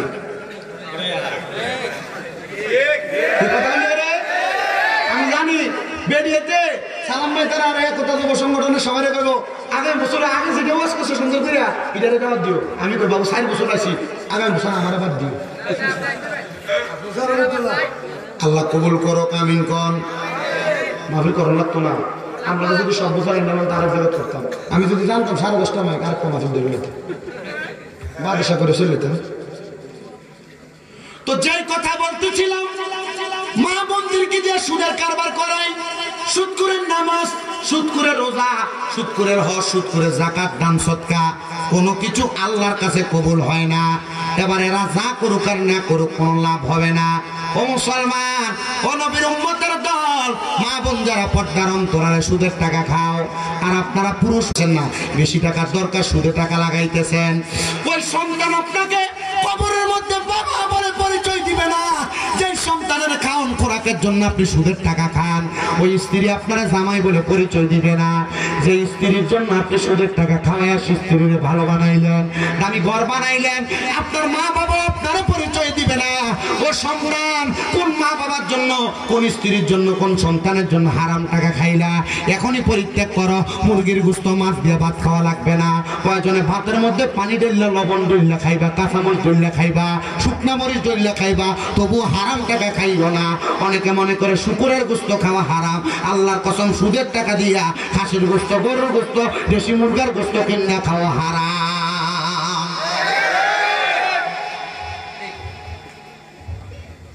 ঠিক আছে? আল্লাহ তাআলা আমাদেরকে বোঝার তৌফিক দান করুন, জোরে পড়ে না আমিন। একটা সুদখোরের সত্য ঘটনা শোনা যায় আমাদের কুমিল্লাতে। একজন আল্লাহর ওলি, যিনার নাম হযরতে আলতাফ আলী সাদক,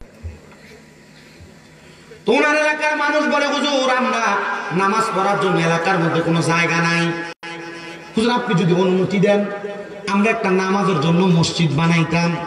হুজুর বলছে ভালো কথা, মসজিদ বানাইবা, কারণ যারা একটা মসজিদ বানায় আল্লাহ তার জন্য কি বানায়? জান্নাতে একটা ঘর বানায়। বাবা মসজিদ বানাও, তবে আব্বা সাবধান। হুজুর বলে বাবা মসজিদ যে বানাইবা পুরো হারাম করে টাকা মসজিদে লাগাই না। এজন্য আমি দেখলাম আমার এলাকায় মসজিদ হচ্ছে, এরা পোস্টারে লিখে দিছে আপনার হালাল টাকা থেকে মসজিদে দান করুন। হারাম কো আপনি মসজিদের 1000 10,000 দিচ্ছেন সওয়াবের উদ্দেশ্য, খবর ফিটটা না বিগুড়ে করে নেবেন। আর আপনারা সুদখোর, ঘুষখোর, হারাম কুটির সভাপতি বানান, কারণ 250 টাকা দেবে।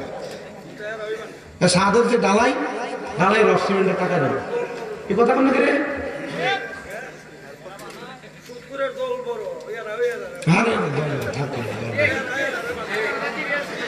আমার ওয়াজ করোনার মালিক ওয়াজ করি, আমি যদি হক কথা না কই আমার দিব্যাঘাত তো আল্লাহ, আমি আমার উচিত কথা কয়ে যাই। এই সুদখোরের লাগে সম্পর্ক রাখবেন।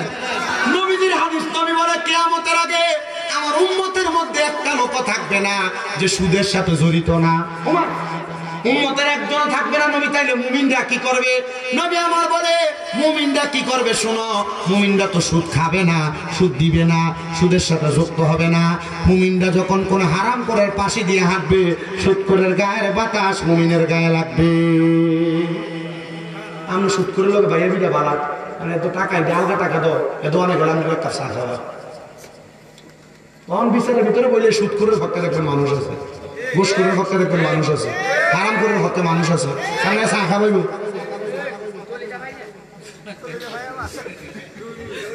তলে দিয়ে পাইলাম। ও মুসলমান, আল্লাহর ওলি কয় বাবা সাবধান, মসজিদের মধ্যে কোনো হারাম করে টাকা লাগাইছ না। কার টাকা? হারাম করে টাকা লাগাইছ না। এবার এলাকার মসজিদ নির্মাণ হয়ে গেছে, অল্প কিছুদিন কাজটা বন্ধ। মসজিদের নিচের ভিতটা ঢালাই দিবে, মাত্র ভিতটা ঢালাই দিতে পারে না। কেউ কোনো হারাম করে টাকা নেয় না। এবার এলাকার একজন হারাম করবে, মসজিদ কমিটির ভিতরে তো কয়েকজনই থাকে। একটারে কয় রে, আমার থেকে যে কাজটা বাকি ওই টাকাটা তুই আমার কাছ থেকে লইয়া যা। বলে কারণ কি? বলে কারণ হইল আমি তোরে দিতে চাই। বলে তুমি তো হারাম খাও, সুদ খাও, পরের হক মেরে খাও, তুমি টাকা দিও না, তোমার টাকা নেওয়া নিষেধ। বলতে আমার টাকা নেই, তবে নামটা কইস না। বলে কইস একজন গোপনে দান করে দিছে। উনি বলেন হ্যাঁ, আমি গোপনে তার থেকে একটু টাকা নিয়েছিলাম, এটা হারাম টাকা। নেওয়ার কারণে মসজিদ নির্মাণ করলাম, জুমার দিন মসজিদ উদ্বোধন হবে। হুজুরে বললাম, হুজুর ও মসজিদ আল্লাহর ওলি হযরত তালতাবালিশা, আপনি আমার সঙ্গে আসেন, মসজিদটার উদ্বোধন করবে। ওই মসজিদে আগে আপনি আপনার হাওটা রাখবেন, রাইতে উদ্বোধন করবেন। হুজুর কয় চাইও মসজিদে কোনো হারাম করে টাকা লাগাই শুনি? বলে হুজুর না, লাগাইছি না। হুজুর বলে আমি মসজিদের মধ্যে প্রবেশ করতে গেলাম, বিসমিল্লাহি ওয়াসসালাতু ওয়াসসালামু আলা রাসূলিল্লাহি আল্লাহুম্মা আফতাহলি আবওয়াবা রাহমাতিক। ডান পা রাখবো। মসজিদে ঢুকার 4 সুন্নত। প্রথম বিসমিল্লাহ বলা, দ্বিতীয়ত দুরূদ শরীফ পড়া, তৃতীয়ত দোয়া পড়া, 4 নাম্বার কদম রাখা ডান পা, 1 নাম্বার বিসমিল্লাহ পড়া, 2 নাম্বার দুরূদ শরীফ পড়া, 3 নাম্বার আল্লাহুম্মা আফতাহলি আবওয়াবা রাহমাতিক পড়া, 4 নাম্বার ডান পা দিয়ে প্রবেশ করা। হুজুর বলে কেমন করে আমি ডান পা দিয়ে প্রবেশ করলাম। প্রবেশ করার সাথে সাথে ওই মসজিদের মাঝখান দিয়ে একটা ফাটা দিয়ে মসজিদটা 2 ভাগ হয়ে গেছে। হুজুর কইছিলাম রে, কোন হারাম করে টাকা দিয়ে মসজিদ বানাইস না।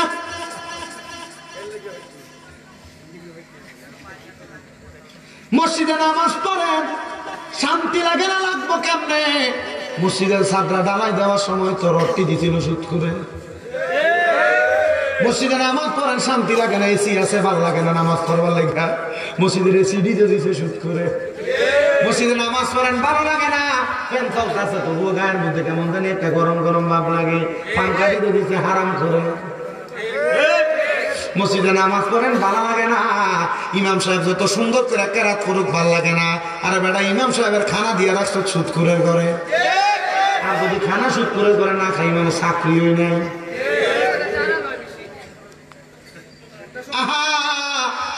আমি বড় বাচ্চা খাওয়ার চেষ্টা করি, বাচ্চা, কিন্তু ভাইসা আমি জানি না আল্লাহ আমার দোয়া কবুল করবনি। ইমাম হওয়ার কারণে কত মানুষের ঘরে খানা খায়, কিন্তু আমি দেখছি যদি অশান্তে কোনো হারাম করে খানা খায়, আমার ফেটেও শুকিয়ে দেখা, এটা আমার ফেটে অত ময়লা। কারণ আমি জানি আমি আমার জানা মতে কোনোদিন কারোর 1 টাকা আমি মাইরে খাই নাই, মিথ্যা বইলে খাই নাই, কোনো মানুষের টাকা আমি না বইলে বহন করি নাই। এটা আমার স্বভাব। আমার কাছে কেউ 1 টাকার পাওনা থাকুক এমন ভাবে আমি চলি না। আমার সঙ্গে কারো লেনদেন হবে, সে আমার প্রতি নারাজ হবে, এমনও আমি করি না। কেন? কারণ অন্য কোনো কিছু না। কারণ হলে আমি চিন্তা করি কারোর সাথে আমার 1 টাকা লেনদেন যদি সে আমার কাছে পাওনা থাকে, অথবা তার হারাম কোনো টাকা আমার পেটে ঢুকে, তাহলে আমার পেটের মধ্যে অসুখ হইব, কবর আল্লাহ আমার কি লাইব। মনে আছে না গত বছর মাহফিল কমিটি দাওয়াত দিয়েছিল না হোসেনপুর? আল্লাহর কসম, আমার জীবনে মাহফিল কমিটি দেখছি এটির মতো বেজ্জুত্যা বেসরম মাহফিল কমিটি আমি দেখছি। এনে আমার আত্মবান করে দাওয়াত দিয়ে গেল না, এলাকার যাও না, আমার কাছে মনে হয়েছে এলাকার কোন হামলা হয়েছে।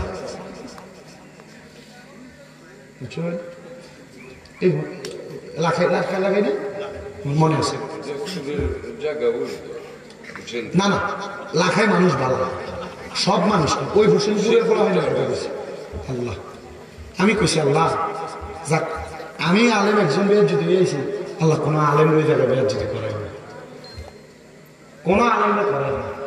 তা আমি একবার শুনছিলাম মালনা আসে হুজুর ওই এদিকে ঢুকলে টাকাটা আগে নিয়ে যায়, তখন পরে চিন্তা করলাম কি এটা কি আগে নিয়ে যায়, এই ক্ষেত্রে কারণে বুঝছেন, এমন খেয়েছিদের কারণে।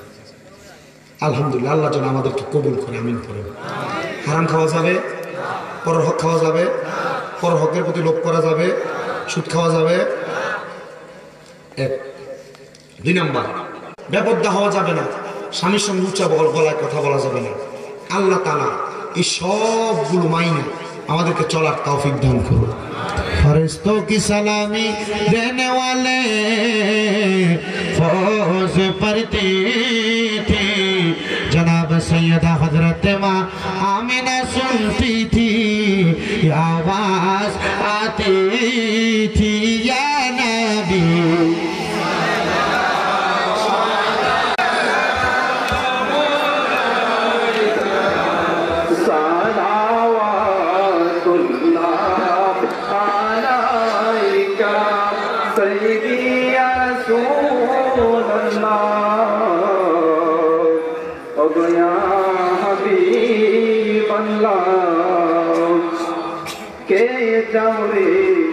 নবীজির রোজাতে নিয়ে যাও গোলামদের সাথে, এই অদো মেরার জি যে দিব যে নবীজিকে সালামে, ইয়া নবী সালাম আলাইকা ইয়া রাসূল সালাম আলাইকা ইয়া হাবিব সালাম আলাইকা সালাওয়াতুল্লাহ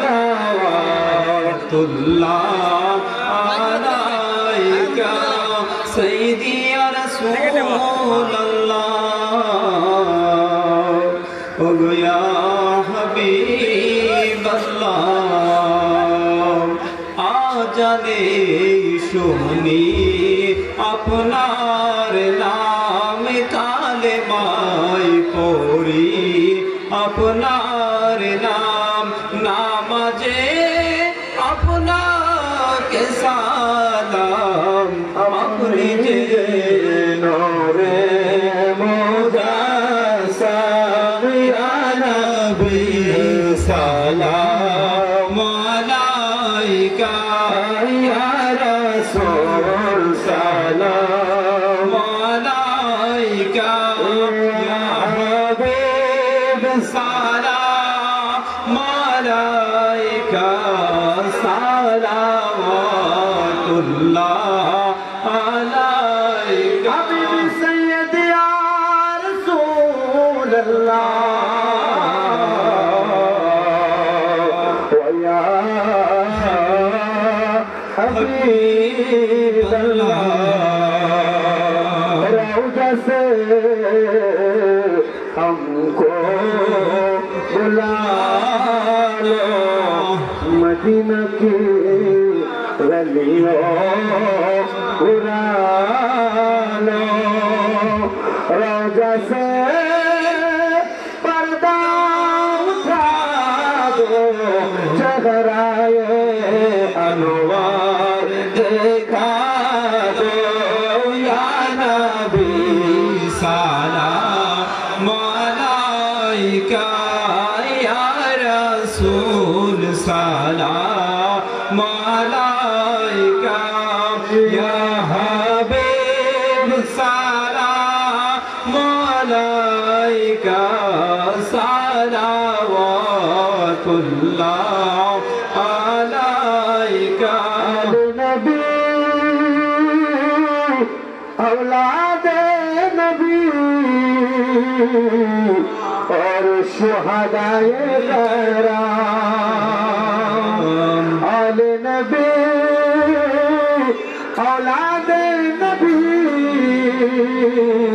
हजरत इमाम हसन हुसैन की हालत पे लाखों सलाम, मुस्तफा जाने रहमत पे लाखों सलाम, शम्ह बज में हिदायत पे लाखों सलाम, क़ल्बों में अज़मत मुस्तफा सैय्यदी आला हज़रत पे लाखों सलाम, मुस्तफा जाने रहमत पहला को सलाम शम्मा बज में हिदायत पहला को सलाम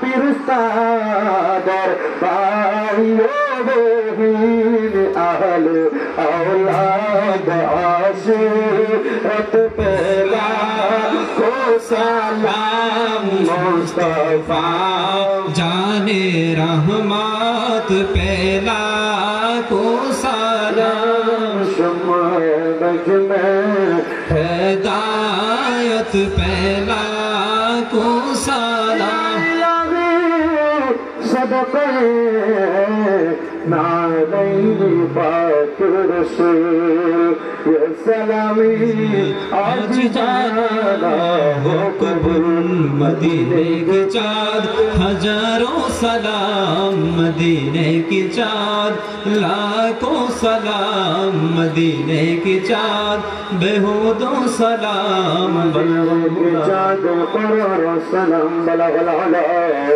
बिजमालिही फशफत तुजा बिजमालिही फसलत जमिया फसालिही सल्लु अलैहि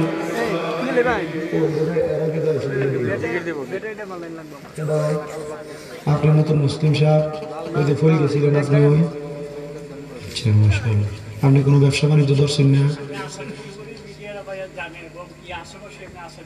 মাশাআল্লাহ শোনেন মাশাআল্লাহ আল্লাহ কবুল করুক আমিন পড়েন এটা হচ্ছে উনি যে একটা ধর্ম ত্যাগ করে মুসলমান হয়েছেন এটা ওনার সেই এফিডেভিট উনি আলহামদুলিল্লাহ গত বছরের আগের বছর বলছিলাম না ওই একটা মাহফিলে বলছিলাম শুধু কালেকশন করলেই হবে না নিজে একটা ব্যবসা ধরতে হবে আলহামদুলিল্লাহ উনি এখন আচারের ব্যবসা করে আলহামদুলিল্লাহ পড়েন তবে আচারের ব্যবসা করলে একটা ধর্ম থেকে আরেকটা ধর্মতে আসার পর ওনার পরিবার কিন্তু শক্তভাবে চলে না আপনারা এখানে যারা আছেন আপনাদের কাছে উনি যাবে আপনারা আপনাদের পক্ষ থেকে যা সামর্থ্যে কুলায় ওনাকে সহযোগিতা করবেন আল্লাহ যেন ওনার স্ত্রী সন্তান পরিবার সবাই সুন্দরভাবে চলার জন্য একটা পাথে হয়ে যায় মাশাআল্লাহ আমার এই ভাইজান উনি 500 টাকা 1000 টাকা দিয়েছেন এরপর আপনারা যারা আছেন আপনারা কিছু কিছু করে ওনার জন্য দিবেন আচ্ছা আপনি নিজে যান উনি আপনাদের কাছে যাচ্ছে মারহাবা উনি আপনাদের কাছে যাচ্ছে আপনারা ওনাকে কিছু কিছু করে দিবেন তবে মাহফিল কমিটির সভাপতি সংগঠনের সভাপতি কইছে জিকির করবে জিকির করতে একটু তকির করবে বাবা ফেললে উপরে তুমি এটাতে দেওয়া জানিস স্পিকারের লাইন দেন না এটা দোকান জানি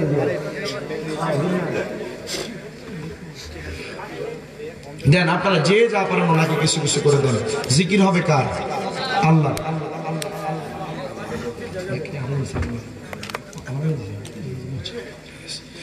সূরা ফাতিহা একবার সূরা ইখলাস তিনবার কয়েকবার দুরূদ শরীফ পড়েন এরপর জিকির করছি আউযু বিল্লাহি মিনাশ শাইতানির রাজীম বিসমিল্লাহির রহমানির রহিম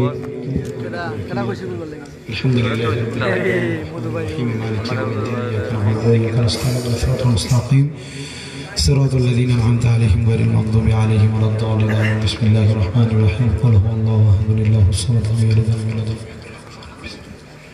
قل هو الله أحد الله الصمد لم يلد ولم يولد ولم يكن له كفوا أحد بسم الله الرحمن الرحيم قل هو الله أحد الله الصمد لم يلد ولم يولد ولم يكن له كفوا أحد بسم الله الرحمن الرحيم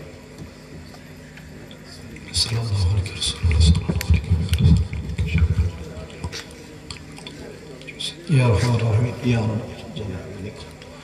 মোহাব্বতে সবাই আমার সাথে একটু জিকির করেন আল্লাহ আল্লাহ আল্লাহ আল্লাহ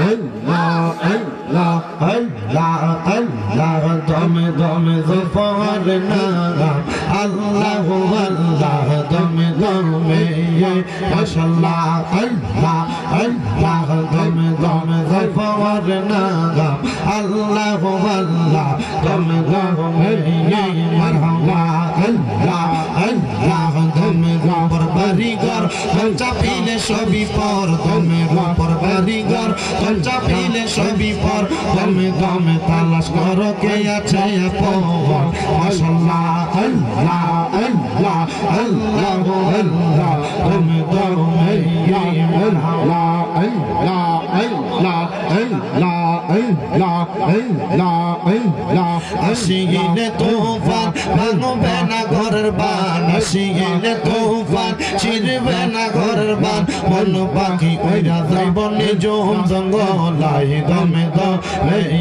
মাশাআল্লাহ আল্লাহ আল্লাহ আল্লাহ আল্লাহ দমে দমে মারহাবা আল্লাহ আল্লাহ একজন জিন্দা নবী শুইয়া আছে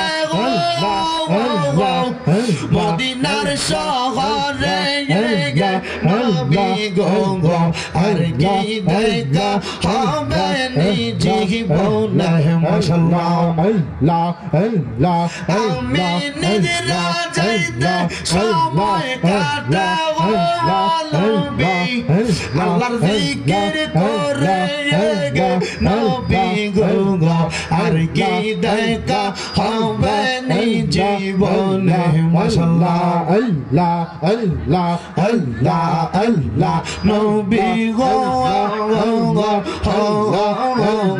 আর কি দেখা হবে জীবনে মারহাবা আল্লাহ আল্লাহ আমি দেখবো বলে আশায় আছি গো নবী আপনার প্রেমে পড়ে নবী গো আর কি দেখা হবে জীবনে মাশাআল্লাহ আল্লাহ আল্লাহ নবী গো আর কি দেখা হবে জীবনে মাশাআল্লাহ আল্লাহ আল্লাহ আল্লাহ আল্লাহ আল্লাহ আল্লাহ মুশকিল কোশা কেমন দান চিনিলাই না রে মন মুশকিল কোশা কেমন দান চিনিলাই না রে মন যে চিনাছে সে পাইয়াছে অমূল্য রতন ববে আগার নাই রে দওয়ান মারহাবা আল্লাহ আল্লাহ আল্লাহ আল্লাহর নাই রে দওয়ান ববে আগার নাই রে দওয়ান মুশকিল কুশার নাম লই করিয়া যতন ববে আগার নাই রে দওয়ান মারহাবা আল্লাহ আল্লাহ আল্লাহ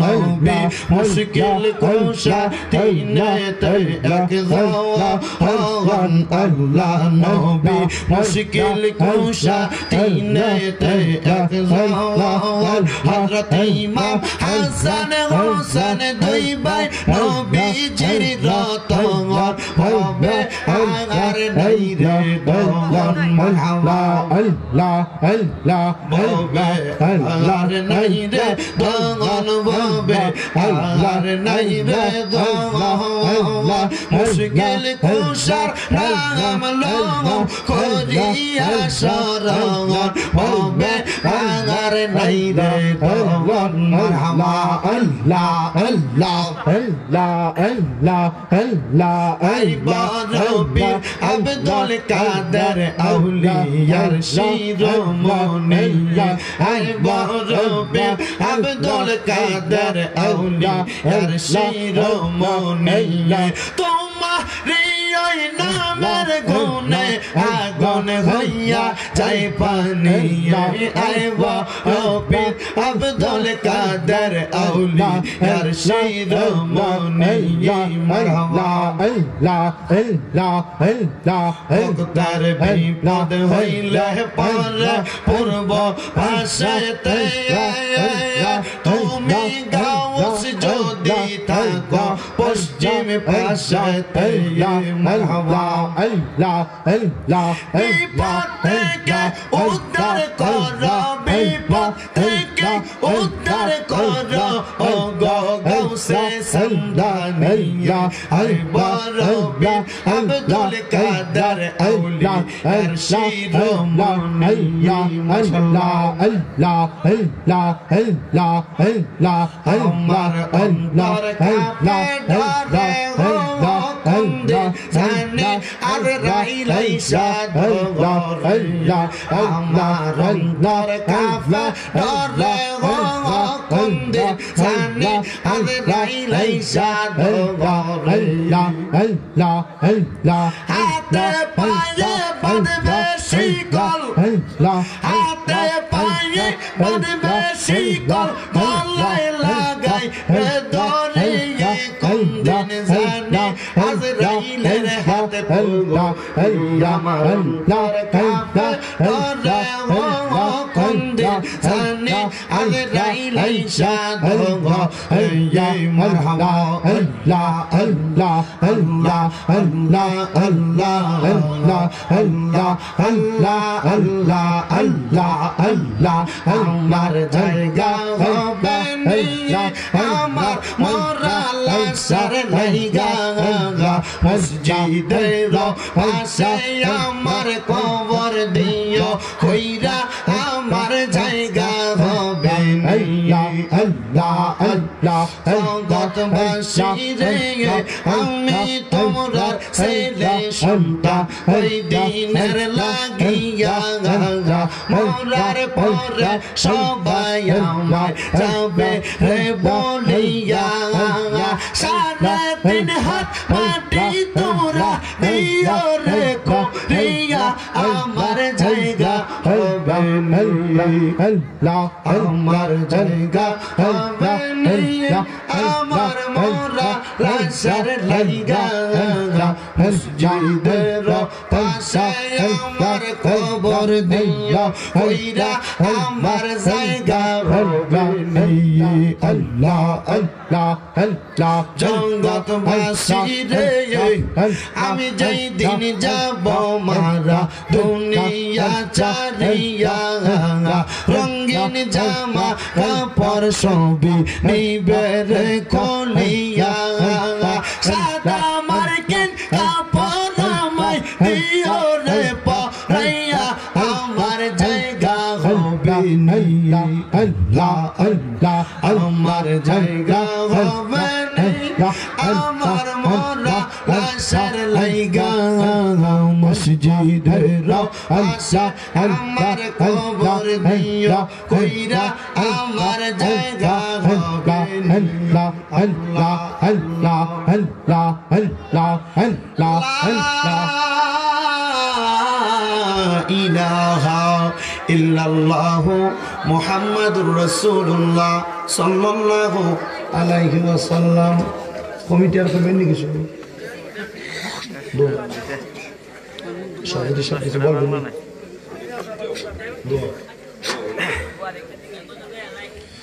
সবাই আমার জন্য দোয়া করবেন বিশেষ করে আপনাদের দোয়ায় আমি বলছি না আমার মাদ্রাসাগুলোর জন্য বেশি করে দোয়া করবেন এখন আপনাদের দোয়ায় আমার প্রত্যেকটা মাদ্রাসায় ছাত্র ভরপুর আলহামদুলিল্লাহ কন্যা আরো খুশি হবেন আমার মাদ্রাসায় প্রত্যেক দিন তাহাজ্জুদ নামাজের সময় বাচ্চারা সমস্ত পৃথিবীর মানুষের জন্য দোয়া করে এবং বাচ্চারা আসরের নামাজের পরে খতমে খাওয়ার মাধ্যমে ছোট ছোট বাচ্চা ছোট যেগুলো নুরানিতে পড়ে আমি দেখছি আমার বাচ্চারা চোখের পানি ফালায় ফালায় খতমে খাওয়া গানের পরে কান্দে দোয়া করে আপনারা আমার ছাত্রদের জন্য দোয়া করবেন আল্লাহ যেন তাদেরকে কবুল করে বলেন আমিন আমার হতো ইসলাম আল্লাহুম্মা আমিন আল্লাহুম্মা আমিন আলহামদুলিল্লাহি রাব্বিল আলামিন আসসালাতু ওয়াসসালামু আলা রাসূলিহিল কারীম রব্বানা যালামনা আনফুসানা ওয়া ইন লাম তাগফির লানা ওয়া তারহামনা লানাকুনান্না মিনাল খাসিরিন মাবুদ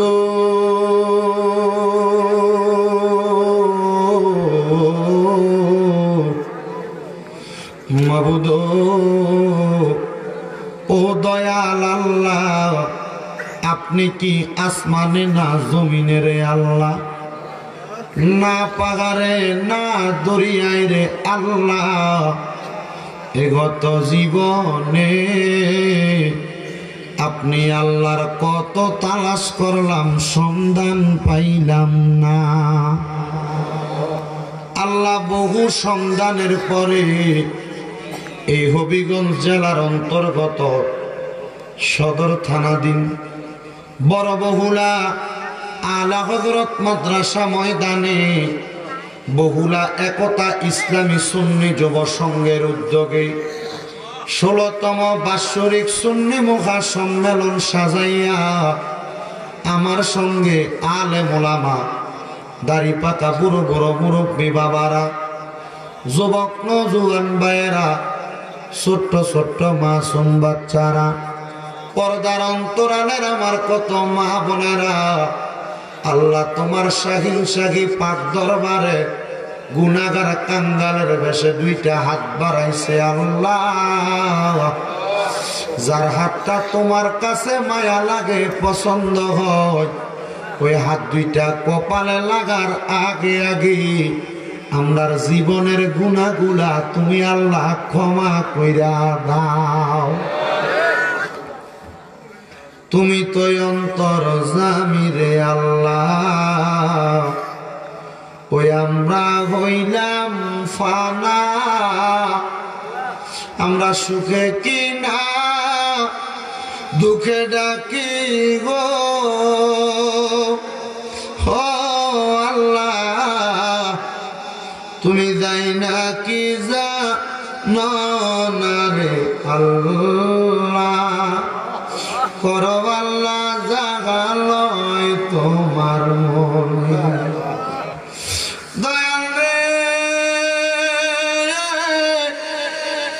ও দয়াল আল্লাহ, রহমতের নজর কইরা তাকায়া দেখো, মাপ পাওয়ার আশায় গভীর রজনীতে আমার এই হবিগঞ্জের বহুলার বাবারা, দূর দূরান্তর এলাকা থেকে আগন্ত ভাই বাবারা, আল্লাহ তোমার দরবারে দুইটা হাত বাড়াইছে রে আল্লাহ।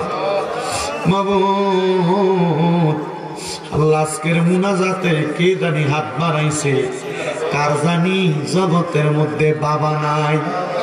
হায়রে বাবা, যেই বাবা রিক্সা চালাইয়া মাটি কাইটা মাথার গাম পায়ে ফালাইয়া পরের বাড়িতে বদলার কাজ কইরা সন্তানরে মানুষের মতো মানুষ করার জন্য আব্বাজান নিজের রক্ত করে পানি বানাইছে, এমন আব্বাজাদের অন্ধকার কবরে রে আল্লাহ, এমন আব্বার কবরটারে জান্নাতের বাগান বানাইয়া দাও।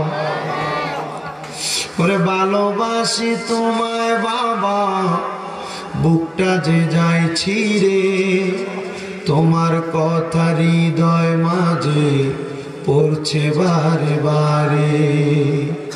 বাবা তুমি কেমন আছো ছোট মাটির ঘরে, তোমার কথা হৃদয় মাঝে পড়ছে বারে বারে।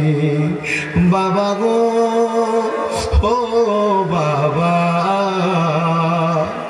বাবা গো ও বাবা, হাল্লা কারদানি আব্বা নাই, হাল্লা এমন আব্বা গানায় দিব ভাইয়া, বাবার জন্য কান্দে, এমন আব্বা নাদের অন্ধকার কবরে, আব্বার কবর জান্নাতের বাগান বানিয়ে দাও। এখানে আসার সময় হবিগঞ্জের গ্যাস পাম্পে ওযু করার জন্য ঢুকছিলাম, একটা ছেলে দেখা কই হুজুর মাহফিলে যাইবেন বহুলা, আমার আব্বা নাই, আমার আব্বার জন্য দোয়া করেন। হুজুর আপনার মা বাবার ওয়াজগুলা শুনি হুজুর, আমার বড় শখ, আমি টাকা ইনকাম করে আমার আব্বা আম্মারে সুখে শান্তিতে রাখতাম। হুজুর এখন কামাই করি,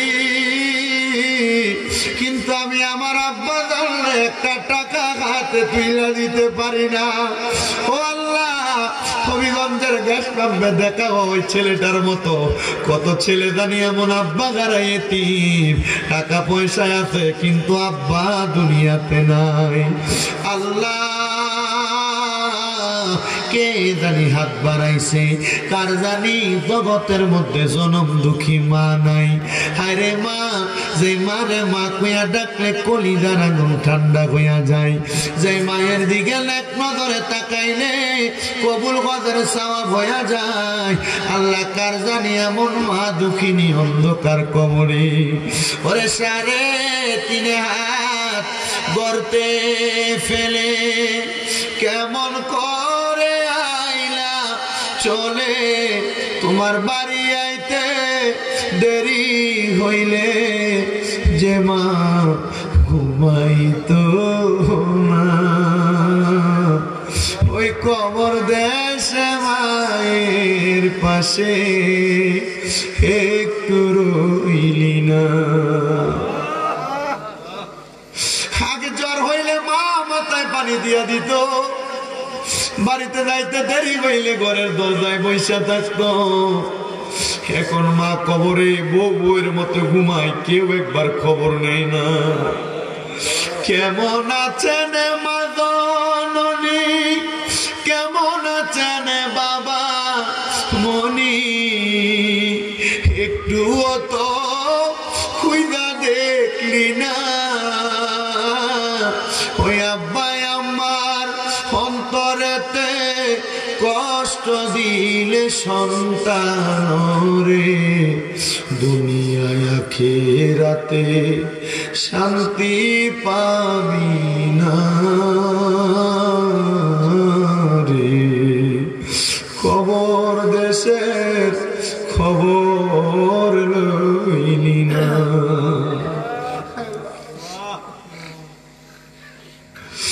আল্লাহ তাকে দেখো এই বগুড়ার মাহফিলে কত সন্তান মা গারায় আব্বা গারায় কান্দে, কবরের সামনে যায় কিন্তু আব্বা আম্মার মুখ সন্তান দেখে না। ও দয়া, এমন আব্বা আম্মা যাদের কবরে তোমার নবী না বলছে দুনিয়াতে মুনাজাত করলে হয় কান্না করতে, নচেত কান্না করার ভান করতে। আল্লাহ তাকে দেখো কত এতিমেরা চোখের পানি ফালায় ফালায় কান্দে। আমায় আব্বা চইলা গেছে, আল্লাহ দারারে ফালাইয়া কারারে নাই খাবো গেছে কান্দিবার লাগিয়া। কত আদর করছেন আব্বা আম্মা, দুধ কলা খাওয়াইয়া, এখন কেমনে শুইয়া গরইলা কবরে যাইয়া। মাবুদ, যাদের মা বাবা কবরে, আম্মা আব্বার কবর জান্নাতের বাগান বানিয়ে দাও। যাদের আম্মা আব্বা বেঁচে আছে হায়াতে তৈয়বা নসিব করে দাও। যাদের আব্বা আম্মা অসুস্থ শেফায়াতেলা কামেলা নসিব করে দাও। আমার আব্বা আম্মা বেঁচে আছে, নিয়ত করছি হজ করামু, আল্লাহ আমার নিয়তটা পুরা করে দাও। এমন সব সন্তান যেন মা বাপরে মক্কা মদিনা দেখাইতে পারে সে তৌফিক দান করে দাও। আল্লাহ বিশেষ করে এই বহুল একতা ইসলামী সুন্নি যুব সংঘের উদ্যোগের মাহফিল, এই মাহফিলে যারা টাকা দিয়া, পয়সা দিয়া, শ্রম দিয়া, বুদ্ধি দিয়া, পরামর্শ দিয়া, মাইক দিয়া, লাইট দিয়া, প্যান্ডেল দিয়া, পোস্টার দিয়া, মিডিয়ার বাইরা সহ সম্মানিত শ্রোতা মণ্ডলী যারা উপস্থিত হয়েছে প্রত্যেকের হাত দোয়া কবল মঞ্জুর করে নাও। রাব্বে কারিম আল্লাহ এই বহুল একতা ইসলামী সুন্নি যুব সংগঠনের প্রত্যেকটা সদস্যদেরকে কবল মঞ্জুর করো। একতা ইসলামী সুন্নি যুব সংঘের আল্লাহ যারা ইনকাম করে কামাই রুজিতে বরকত দাও, যারা পড়ালেখা করে বিদ্যা বুদ্ধি বাড়াইয়া দাও, যারা বিদেশে আছে বিদেশের বাড়িতে হায়াতে জিন্দিগিতে সফলতা সুন্দরভাবে থাকার তৌফিক দান করো। অনেক প্রবাসীরা বিদেশ থেকে দোয়া চায়, আমার প্রবাসীদের খাস দোয়া কবুল মঞ্জুর করো। আল্লাহ বিশেষ করে আজকের মাহফিলের মধ্যে আমার অনেক মায়েরা মার জন্য, বাবার জন্য, আত্মীয় স্বজনের জন্য দোয়া চাই, প্রত্যেকের খাস দোয়া গুলো কবুল মঞ্জুর করে নাও।